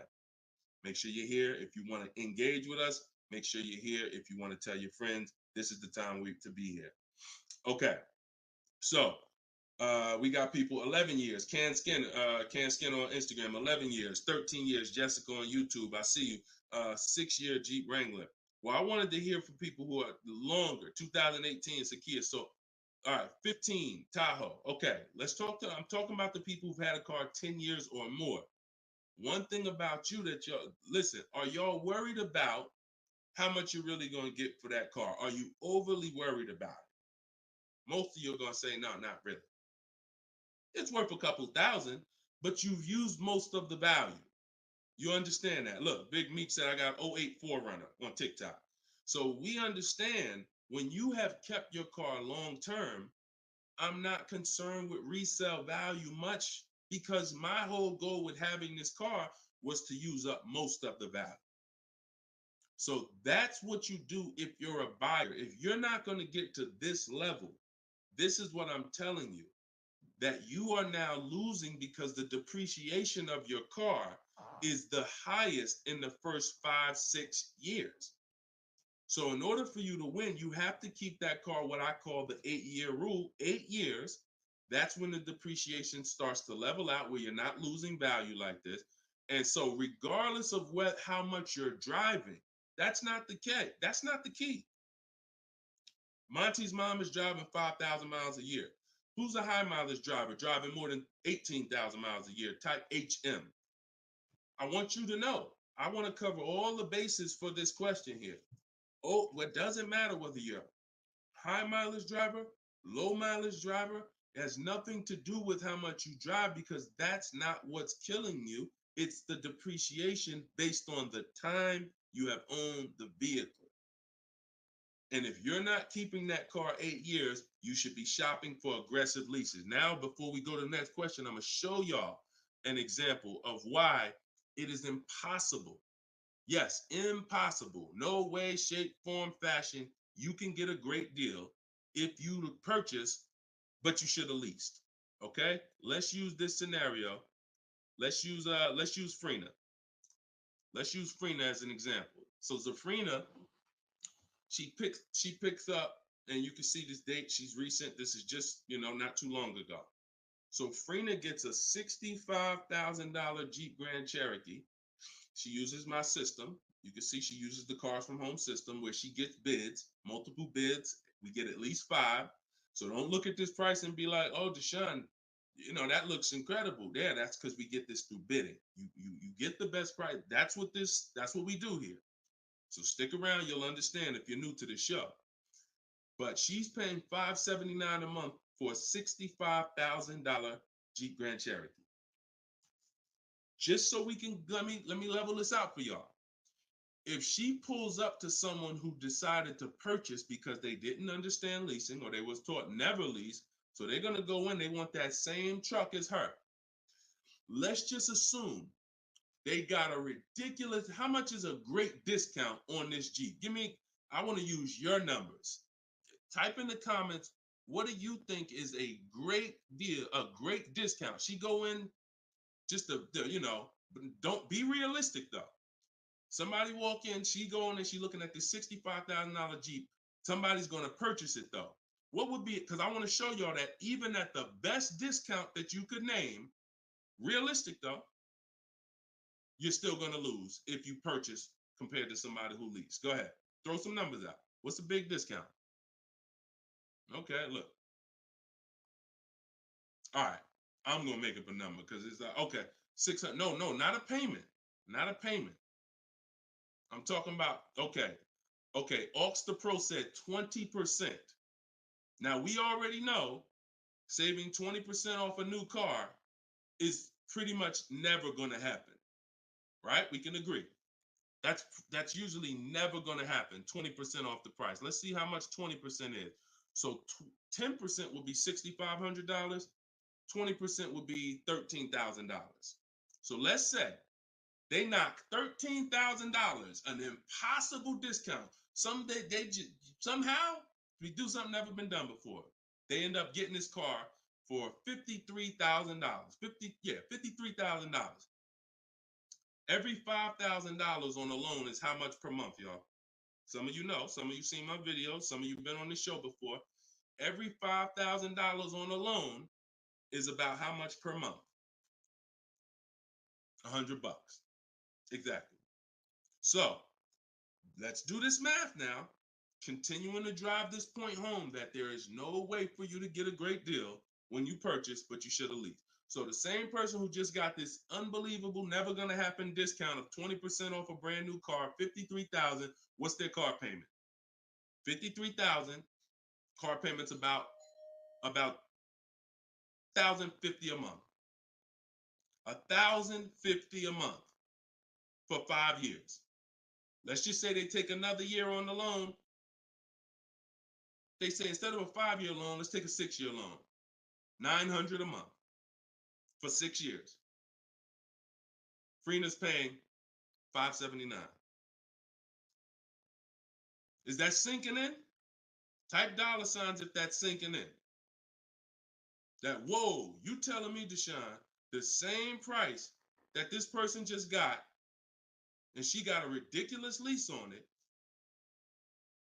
she's paying $579 a month, even if a person got an never gonna happen discount. I literally just took what my man here on Instagram threw out, and he knew he was throwing out something crazy by saying 20%.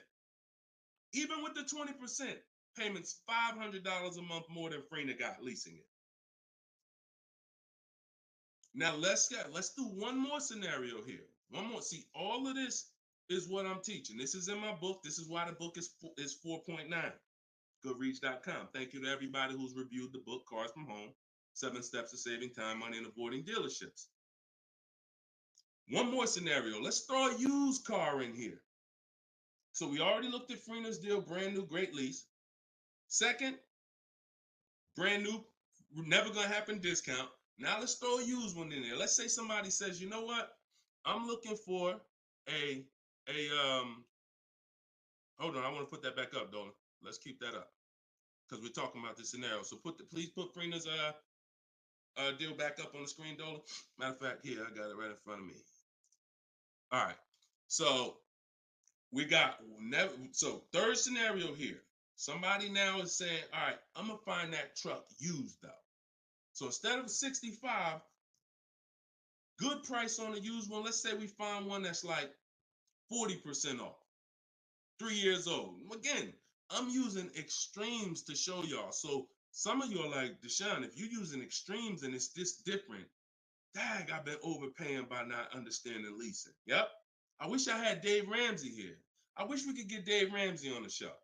You know, I wish he was in the audience. I wish him, you know, because unfortunately, look, shout out to Dave. I know he has the right heart, the right intentions, but he has the wrong information. He's what I call confidently incorrect.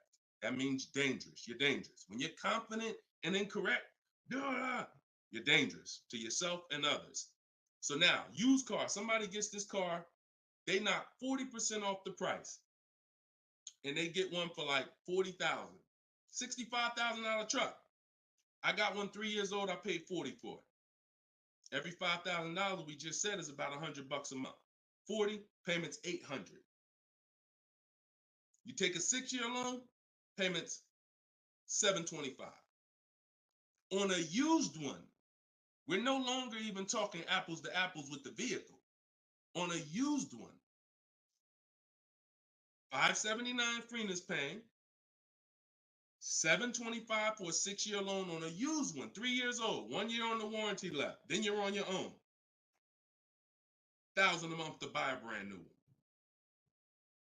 See, son, you getting mad yet? Are you getting mad yet at the people who taught you not to lease? Now, who should be? Because some of you, if you just tuned in, you might be thinking, oh, Deshone, so should I only lease? No. If you are not keeping your cars 8 years, then you should only lease. Because when you buy, if you keep the car long enough, you can win. Because you're going to pay double what Freener's paying if you buy a brand new one. You're going to pay more on a used one, but eventually you pay off the car, you keep it 8, 10, 12 years. The longer you keep it, you can catch up. You're still not going to, you get what I'm saying? Because Freener's always going to have a payment. If she keeps leasing, she's always going to have a payment. But if you keep buying your cars, trading them in 5 years, trading them in 6 years, trading them in 4 years, you are no way, shape, or form even close to this. You're thousands and thousands of dollars away. There's thousands of dollars more every year coming out of your bank account than someone who understands leasing. Yeah. Tell your parents, tell your cousins, tell your brothers, tell your spouse. This is what I've been ranting about for years, trying to get you to understand. That's why I say there's no way to get a great deal if you don't understand. If your deal's on the wrong foundation, no way to get a great deal. It's impossible, no matter how much you save on the car. Okay? So yeah, we go deep on that today. Good. I'm happy we got a chance to go deep. All right. I see a lot of people typing $signs. You understand. All right, Dolan, shoot the next question up. Skinner, I see you on YouTube, man. It's real. It's real. This is what we do, man. I'm glad we gotta look. I'm the bad news first person, so don't think I gotta share the bad news first, and then but I'm also giving you the olive branch to like you can change this. You can start doing things different. You can start shopping different. You can learn how to make these people big. So go ahead, shoot the next question up, Dolan. Let's keep them coming. We're Thursday. We're live right now, y'all. So if you just jumped on the show, this is our live 12 p.m. show. Type your questions, and can y'all tap the screen on TikTok? Can we shoot those likes up? Can we? If you're gonna spend time with us and you're getting value out of what we're doing, I need everybody who's getting value hit the like button and start tapping the screen if you're on TikTok, just to show that. Run those likes up. All right, I see it. See y'all lighting it up already. All right, Facebook, James. I'm an old school guy that was told not to let anyone run my credit. I'm not even sure how to download your book.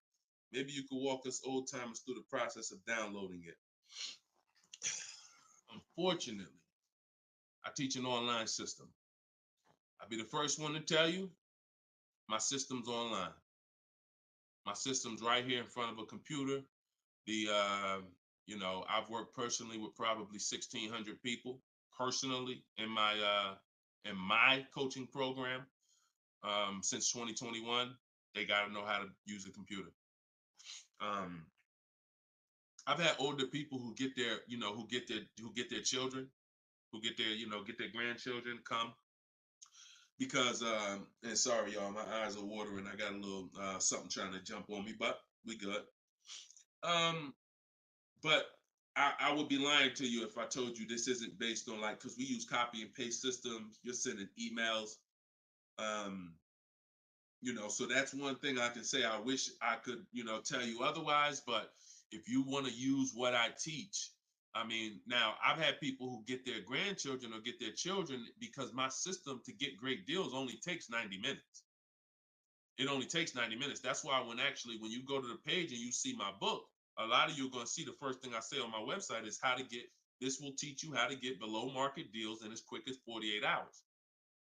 And the time you're putting in to get those deals is probably going to be about 90 minutes once you learn, as I walk you through my 7-step process. But you got to know how to use a computer. So I'm just being real with you. Like, I wouldn't tell you to get the book if you're not comfortable sending emails, copying and pasting, because it is an online system. So I would tell you, call one of your family members who's computer savvy. Tell them, hey, get this book, work this for me, help granddad out, help dad out. And not only are you helping yourself, but they'll now have a skill so that they can learn, so that they're now making dealers bid and they're at home. That's just me being as honest as possible with you. All right. Great question, though. Great concern. Skinner, what's up, my man? Skinner from YouTube. Deshone, what are the bank necessarily looking for different from what the dealership is?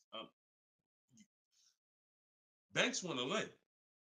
So think about where you're at right now. Skinner from YouTube just asked, so what is the banks necessarily looking for different than the dealerships? Banks, there's more banks around us that would want to lend us money to buy a car than we know about. So wherever your zip code is, the reason why I want you using the bank bidding war, which I laid out at the beginning of the show, if you just jumped on, you want to go to YouTube, you want to watch the beginning of episode 6, and I break down the bank bidding war. If you don't have my book, if you have my book, then you know the bank bidding war. Now,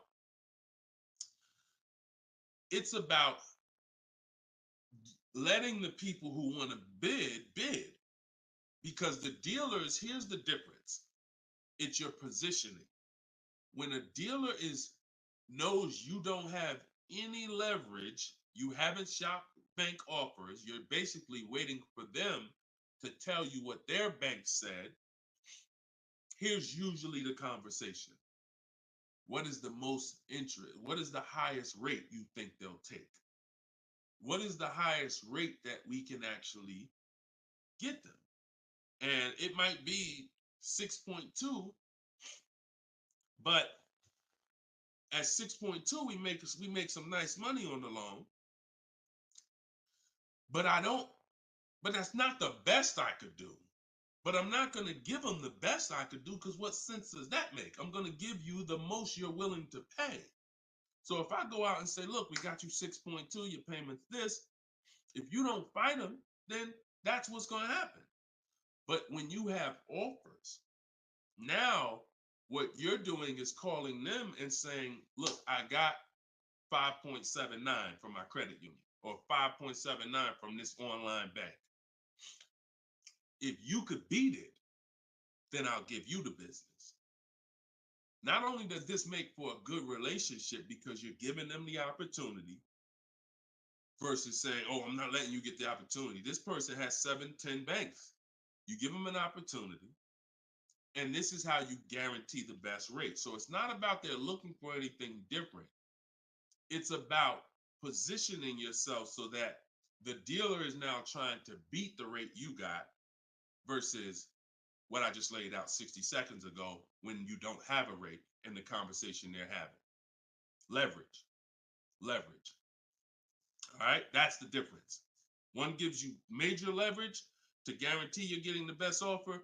One, you have no leverage, and so there's no guarantee, and you'll always drive wondering, man, could I have gotten a lower interest rate? That'll always be in the back of your mind. So we want to eliminate that. All right, great question, Skinner. Go ahead, Dolan. Next one. I don't see too many questions coming in on Instagram. Instagram, where y'all at with your questions today? We getting questions from TikTok. I see a lot of them. Let's go. Oh, there's one. Okay, Body by Michelle. When buying a luxury car with cash, when should I let the salesperson know? Okay. The process of what we teach doesn't change doesn't matter what you're buying. We've had people get Maseratis, get high performance BMWs. I know this works because bidding just works. So the first thing you have to do, Michelle, is realize I need to get at least 5 offers, because we're so concerned with how we're going to pay for the car that we're not thinking about which dealer is going to sell us the car for the lowest amount. Now, some of you may have been taught every dealer has the same price. I got this clue when people started saying things like Nissan doesn't have good deals. Hyundai, the deal on the Hyundais right now are terrible. That's either coming from two things, and they're both wrong, that I want you to stop today. Looking at advertisements, commercials, because some people say, Deshone, I look at that, the commercial says that, I got to put down $4,000 if I want to lease that vehicle. That's an advertisement. It's not a deal. It's a custom thing they put together that they want to present to the public. It's not a deal. When you look at what I just showed you with Frina, when you look at Danielle's lease on her Audi A3. She's paying $550 a month, $44,000 Audi A3. She only put her first look. This is her words. Due to circumstances out of my control, I had to lease something quickly. So my program, I told you, as quick as 48 hours, you can get below market deals. This doesn't take days and days and weeks. I took the course last weekend, did all my emailing back and forth because she's in my video program. So I do have my book, and then I have that same book in a video program. You pick. Now, finalized the deal on Sunday, was finally able to pick it up. This is the details. $550 a month, first payment down. Included maintenance, gap insurance, all fees, taxes, registration, 12,000 miles per year. MSRP was $44,000. If we saw a commercial, or if we went on Audi's website right now, that is not what they're advertising for that car's lease. They're probably advertising $479 a month with $3,700 due at signing, plus tax and fees, which would end up, if you wanted to get to this payment, you probably need $5-6 grand up front. That, I'm telling you, stop looking at commercials. Those are not deals. We don't look at commercials to dictate what the deal's going to be. Nothing that I'm ever going to show y'all that people are learning from me is ever going to match a commercial. Second thing that people might be looking at when it comes to what they deem they can get for a car is going into one dealer. That's it. Going to one dealer. What's the price? Oh, wow, that seems high. That's higher than I thought it was going to be. And leaving saying, oh, man, Nissan don't got no good deals this month. No, that Nissan dealer doesn't have good deals. And again, you have no leverage. So the first thing I want you to think about, Michelle, is changing the way you shop so that you can forget about how you're going to pay for the vehicle. First paramount thing is to make sure that I'm getting 5 offers, because we've done the statistics. I got people all around the country shopping that report to me. 80% of dealers are overpriced. I'm telling you numbers that I don't want you to ever forget. 80%. That means out of 100 dealers, 80 are overpriced. 20 are the great prices. So you're not going to walk into a dealer and get a great price, because you have more of a shot of walking into an 80% dealer than you do a 20%. So you stay at home. You could do it my way, which is in my book, totally online. You use my scripts, use my templates, they're copy and paste. Or if you want to do it your way, you can call around and get several quotes. But you need to get at least 5, because you're going to be amazed how different the quotes are. One dealer's charging $550, another dealer's charging this, another dealer's charging this. Hey, that's a $5,000 difference. That's the way it should be. That's the way it should be. Okay? So that's what you focus on, Michelle. Forget it. If you're going to pay cash, keep that in the background. People walk into a dealership all the time. You see it on internet. They make videos about it. Oh, I'm walking in, man, about to get this Lamborghini. Yeah, I want that black one right there. Boom. All right, write him up. Let's get him out of here as fast as possible before he realizes what he needs to ask. Okay, and he don't want to look like he's negotiating. You're going to overpay all the time. People celebrate the cars, but they overpaying for them. So don't focus on how I'm getting the car. Focus on, let me get these offers so I can make sure I get the best price. Once I get the best price, here's the cash. Okay? Great question. Shoot the next one up, Dolan. We're live, y'all. This is our Thursday, 12 p.m. show. We'll be live for about an hour. So we're going to try to get through as many questions as possible, but I don't like to give short answers. And for those of you who like to shine, I want all the answers in one spot. That's in my new book. It's a digital book. It's called Cars from Home, 7 Steps to Saving Time, Money, and Avoiding Dealers. And you can get yours, have everything I teach in one spot. If you get the 75% off price, it's $24. It'll be in your inbox in 5 minutes. You can get it in my TikTok bio. You can get it in my Instagram bio, or on Facebook, YouTube. We got a link in the comment section for you that you can get your copy at 75% off. But it's only for 30 minutes. Once the timer expires, it does go back up to the $97 price. Okay, YouTube, Hanako. Sorry, hold on. Eyes water, I'm sorry. All right, YouTube, Hanako. What if you guess incorrectly on what your yearly mileage will be for a lease? Can you renegotiate your lease if you will go over the mileage? So some brands will let you buy mileage before the lease ends. So you can buy them, but I think BMW has it where you can buy the mileage for like 15 cents, but you can't be within like the last 3 months or last 6 months, something like that. So everybody, if you do have that option, you want to call your leasing company and you want to see. But I teach to estimate your miles. Like I have a chapter in my book. It's not even a chapter. It's like a little section called Choose Your Mileage Wisely, where we walk you through the math. Now, sometimes lifestyle changes. You were working 10 miles from home. Now you're working 30 miles from home. That's understandable. What I like to do is we always do an equity assessment. Who has a lease, but you didn't know you could sell leases? Type of question mark. If you did not know that you could sell a lease, I want you to type a question mark in the comments, because you need to get familiar, and every one of you who are going to be replacing your cars, whether you own it, lease it, anything, you need to get familiar with what we call an equity assessment. Yep, I see a lot of you. So a ton of you have leased cars and you didn't know that you can sell leases. So imagine how much that's cost you so far. Again, I'm the bad news first person. If you dropped off a car without seeing if there was any equity, then you certainly, I mean, there's no guarantee, especially, but if you dropped off a car 2020, 2021, 2022, oh, you most certainly, there's a good chance you had equity because everyone did. And it was to the tune of, 5,000, 7,000, 10,000. If you had a truck, some of these trucks, $10,000, $12,000 checks people were getting. Now those big checks are over because that was a limited inventory thing where resale values were so high. Almost everyone had equity.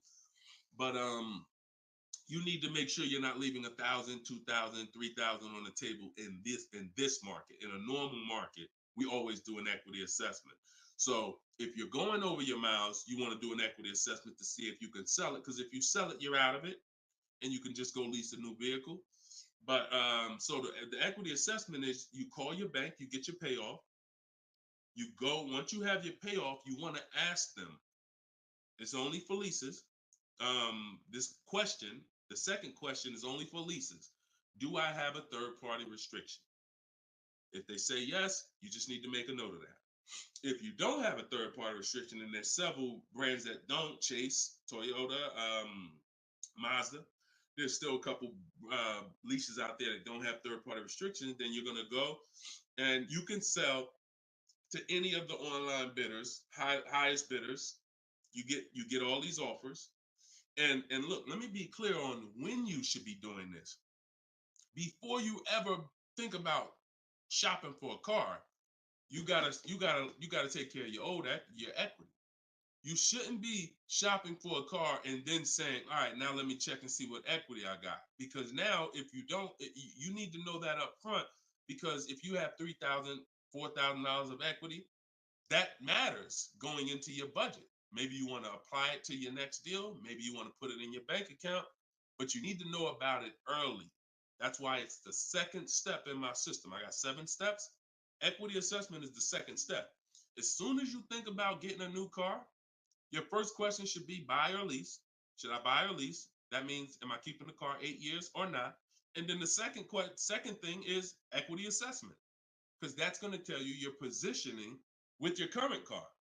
So once you get your payoff, you go to the Carvana, CarMax, Driveway, and you look, you do what you want. I would not suggest you be lazy in this. This takes 20, 25 minutes, and this is your money. So you go to those websites, CarMax, Carvana, Driveway, Kelly's Blue Book Instant Cash Offer, hold on, Auto Nation Sell My Car, and Car Google Sell My Car. 6 offers. 6 cash offers, and that's going to tell you your equity position. That's once you know that, because some of you are going to do that and find out you got negative equity. Now you have to plan accordingly. Some of you are going to do that and find out you got 4,000 of equity. Now you got to plan accordingly. Some of you in leases are going to do that and find out you have no equity, in which case, I just need to wait until my lease is up. I can't get out early. But so the equity assessment tells you how you can move to the next step. Okay? So that's what you focus on. That's what you focus on at this particular step. Okay? Go ahead, shoot the next question up, Dolan. All right, we're getting a lot more. I'm gonna try to go faster, but go ahead, shoot the next one up, Dolan. This one's Instagram. That's my man that I said I ain't want to butcher your name. Might even be a woman, so I'm not even gonna try to pronounce the name, but my lease is up in 6 months. I would like to lease again. Is my current lease going to hurt me when trading it in? Equity assessment. I'm glad you asked that. Equity assessment. That's the game. See, those are the questions that gets answered with the equity assessment. Is my lease going to hurt me or help me? Do the equity assessment, and you'll know. Now, if you have a third-party restriction, then we can't sell direct to these online buyers. We have to sell to a local car dealer of the same brand. So I have a script in my book where I walk you through talking to used car managers so that you can actually sell your car locally to them. You're selling a 2 or 3 year old car, usually good mileage for most. We need to sell that car to a local used car dealer, but we are still getting bids. We're not walking in. This is what a lot of people did. You may have did it. Man, I got a third-party restriction. I'm going to just walk into the dealer. hey, yeah, look, I know I got equity. You don't realize how you're making it hard for someone to even help you because you don't know how much equity you got, and now you're coming in and you're not really saying what you know. When you're at home and you're talking to managers, you're talking to people and getting offers for that car, you can speak intelligently. And we only talk to used car managers in those cases.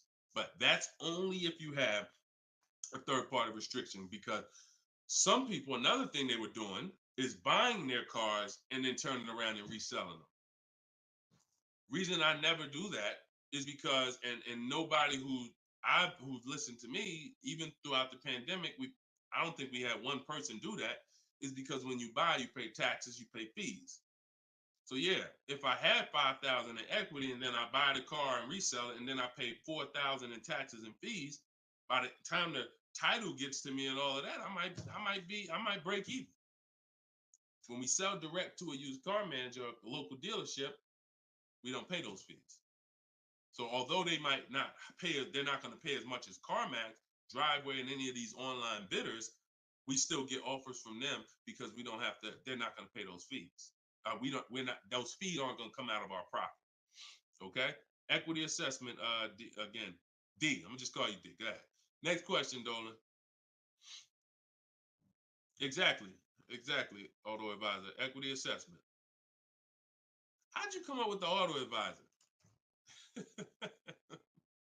That's so funny. I'm just not used to seeing, I'm not used to seeing anything that says the auto advisor unless it's there's a lot of Deshone the Auto Advisor accounts going around inboxing people to buy crypto. I don't do anything but car education. So if it ain't about Cars from Home, my book, if it ain't about Cars from Home, my video library, it ain't about my coaching program, then it is not me. Stephanie from TikTok. So you can ask any lender, even if they don't work with them directly at the dealership? Absolutely. These people lend money. They don't care about selling you a car. People that lend money want to give you a loan. Good question. Absolutely. Go ahead. Shoot the next one up, Dola. All right. Everybody getting value out of the show so far? Type dollar signs. Let me see the dollar signs. If you're enjoying and you're getting value out of this show, by the way, for those of you who just came, this is live. This is our Thursday live show. We rebroadcast these shows throughout the day. So that everyone can rewatch them. So you might see a rebroadcast, but Monday, Tuesday, Thursday, and Friday, 12 p.m. and 3 p.m. is when we're actually live. So when your coworkers, your family is talking about car shop, you want them here 12 p.m., 3 p.m. We're actually live Monday, Tuesday, Thursday, and Friday, Eastern time. All right. This one's from Instagram. How do you get a great lease deal? Bids. It's the only way. Because all right, so I'm gonna give you an example of how not getting bids will actually deceive you, and you could possibly think you got a great lease deal. So this is Charles. He got a Palisade. Palisade's probably one of the top 5. Definitely throughout the pandemic, it was probably top 5 most popular, SUVs. People were overpaying, and I don't want to, I don't, you might have one, and unfortunately, a lot of people overpaid for these, and they're still overpaying for them. So he reached out to 3,500 dealers. Now he used my system. So this probably took him about 25 minutes. I have something in my book. My strategy is called the 25 to 5. What that is we're connecting with 25 dealers online. And our goal is to get 5 offers. Because if you want to show earlier, I told you 80% of dealers are overpriced. So we're going to get 5 offers, and they're going to be about $150 to $200 a part minimum. Your best offer when you get bids is going to be about $150 per month to $200 a month cheaper. Now, if you're purchasing, hold on.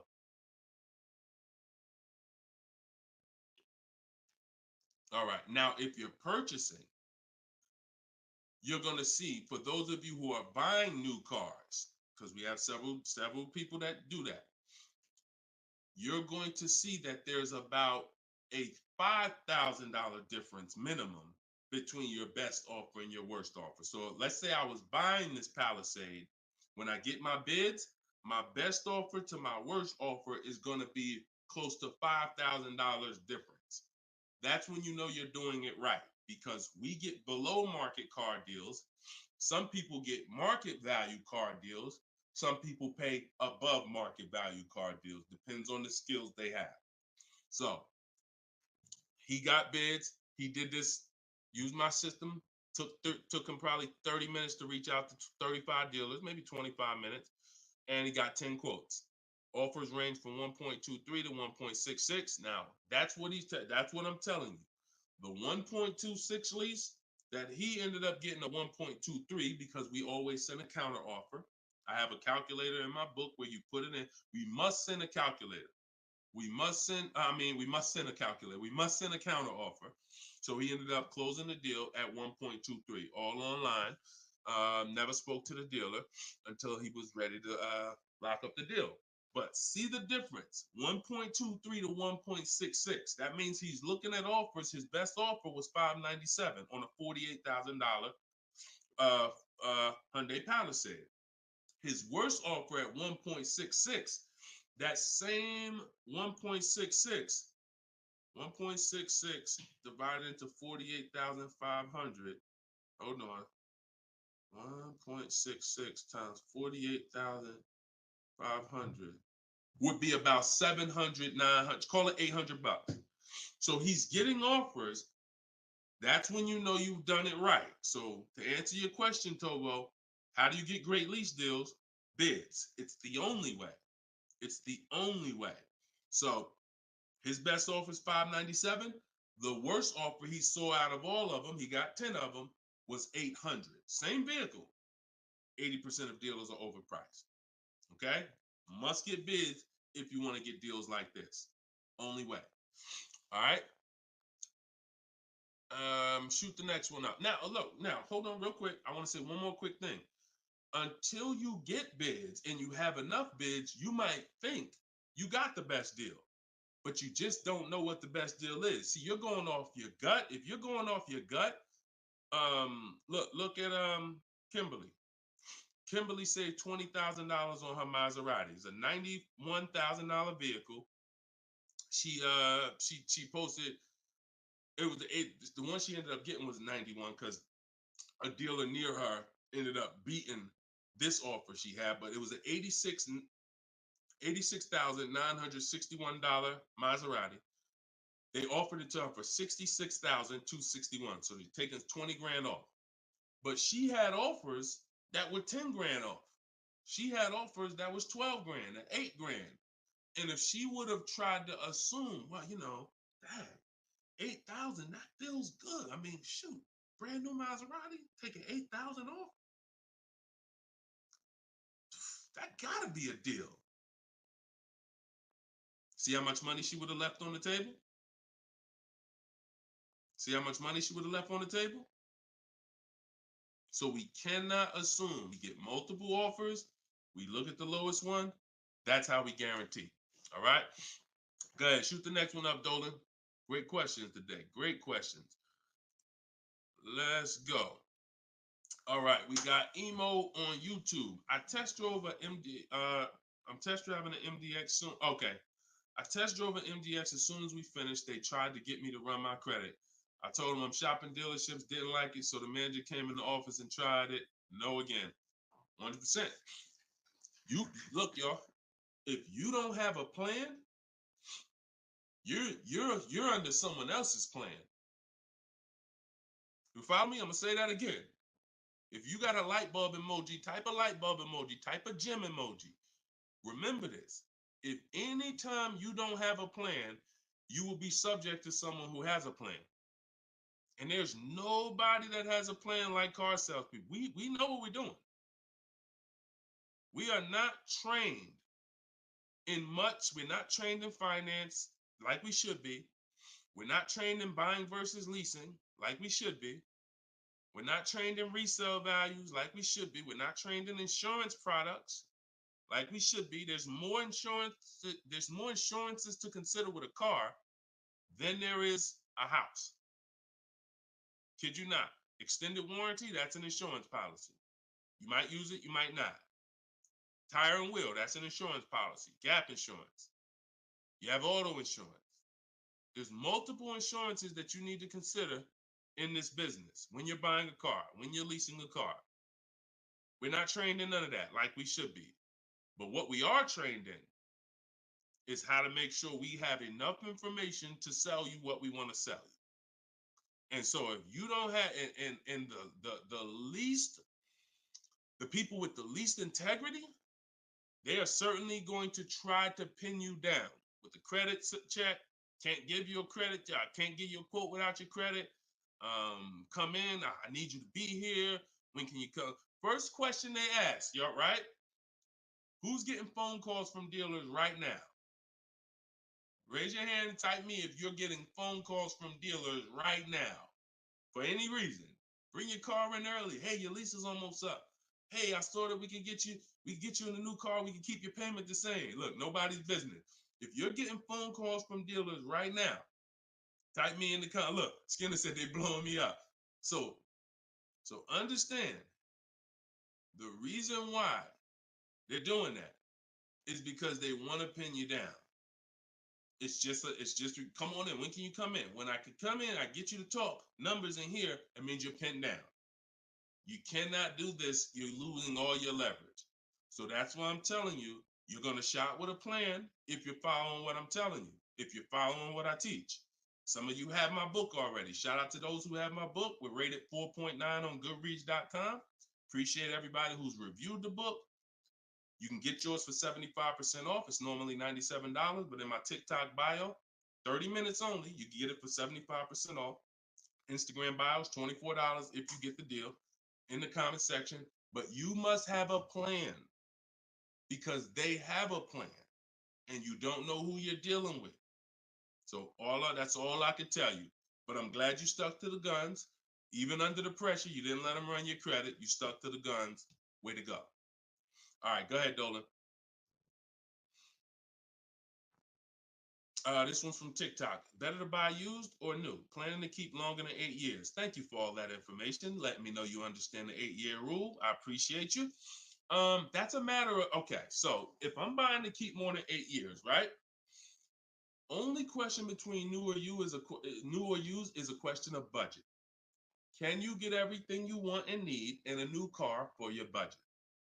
Once you get all your bids, can you get all those bids? Is the best bid that's going to win your business on a new car in your budget comfortably, then get a new car. But now some of you can't afford a new car that covers all your needs. Needs are the most important thing you need to think about. You need to know the difference between wants and needs. Needs is, I got 3 children, I need a third row. Need is, I drive on the highway a lot. I need a car that has good acceleration. That's needs. Needs are things where if you don't get them, you're not going to like the car, you're going to trade it in because it's not doing the basic things you need it to do. That's needs. Wants is, I like to have the sunroof. I don't need it though. But if I can get it in my budget, I'll take it. I like to have this. I like to have that. These are wants. You got to know the difference. Unless your budget can buy everything. But if you can't get everything you want and need in a new car for your budget, then we go used. But if you get everything you want, there's plenty of people who are like, you know what, Deshone, I am a long-term person. I'm keeping more than 8 years. I could afford both. I only get a car every, only once a decade. I want to get a new one. That's fine. And some of you are like, you know what? I really want to go with even more value. So I'm gonna look to get a pre-owned one, not 30% off the price, 20% off the price, 40% off the price. That's fine too. There's no right or wrong there. Just go through it and pick the one that works for you. Great question. Okay. And now I have while you putting the next question up, Dolan, my process for shopping for new cars and leases is totally different than the process we teach on shopping for used cars. It's entirely different. One is called the 25 to 5, where we're reaching out to 25 dealers online, connecting with them, looking to get 5 offers. The other one is the multiple marketplace strategy, where we're on all the online marketplaces where used cars are, and we're narrowing down. We're looking at the used car market, the low prices. We're turning on alerts on our phone so we get notified whenever there's a new car that pops up. Totally different process. Both are online. But with a used car, we cannot do 100% of our transaction online. Sometimes with new cars, we've had people who never left their house. They just went to test drive the car and everything was done online and the dealer delivered the car to them. That's fine because it's a new car. No one drove it. With a used car, we must test drive. So we can only do about 90% of our process with used cars online. 10% has to be in the dealer. Okay. Miss Dollface on Instagram. When is the best time of the month to purchase a car? There is no best time. And I'm going to tell you why. I know you pile. What's the time that you've been taught? I want to hear from you. Like, go to your keyboard right now. What is the time that you've been taught is best during the month to buy a car? And we got a bunch of people on here, a bunch of different people. Tell me the time that you've been taught is the best time to buy. And then I'm going to tell you why that's not the best time. Right? And I know what everybody's going to say. We all going to say the same thing because we were all taught. Well, now I can't say we, because I was in the business. Exactly, HBD, end of the month. Cherie said November. Tothi on Instagram, end of the month. Look, Skinner, around the holidays. So your answer, Skinner, was about the same as Sharice. November, coming into the holidays. Now, I want you to picture any other business because what I'm trying to get you to see is that you are taught, programmed to shop for cars different than you shop for everything else in life. Everything else in life. Because if you had a business where every single time at the end of the month, just dozens and dozens of people just came into your store because that's what the marketing did. Are you more, and let's really use some real terms here. Are you more desperate to sell something when the store is packed? Or are you more desperate to sell something when the store is empty? See, I want to tell you a story. If I could get you to continue to keep these stories in mind, it'll answer your questions. Now, obviously, everything's in my book. Some of you have my book and you understand all of this is laid out for you. But even as you're listening, I want you to grasp concepts that you're going to see. Are you more desperate to sell something when the place is exactly, Toothy, when the place is empty? Place is empty. If I got a store and I haven't opened up that register all day long, it's daggone 5 p.m. I haven't seen one customer. I'm desperate. But if the store is packed, man, I ain't thinking, what are we giving deals for? You know what I'm saying? What are we giving deals for? The place is packed. We're not desperate. So the marketing is great. The marketing makes you think, oh, end of the month, we're getting the best deals here. There's clowns up here. They got daggone balloons. They got the guy outside with the arms blowing. They got signs everywhere. This is what the place is a carnival. Why do we need to give away these cars? No. You don't want to be sitting next to somebody and Jim drives off with a car and Jim, all right, man, have a good one, man. Yeah, you here too, man. We was here the same time. Great. Yeah, man, I'm going. And you sitting there and you going to say no to a deal. Salesman looking at you like, hey, look, do you want it or not? Because, we're real busy. It's people waiting in line. Do you let me know? So it's the pressure. It's the like. So I say that to say what you've been taught, the holidays, the end of the year, sounds good. But you're much more likely to get a deal when there's no one in the showroom. The 10th of the month, the 2nd of the month, place is dead. And I like to make sure you're positioned. So what I teach is something you need to have 2 dates in mind. 2 dates. Every time you're shopping for a car, I teach you need to know these 2 dates. The as soon as date and the no later than date. The as soon as date is the soonest you can buy a car. Soonest you can buy a car, as soon as date. You're not in the market until your as soon as date is today. Step 5 in my process, my 7-step process is in the market, getting offers. I can buy something today.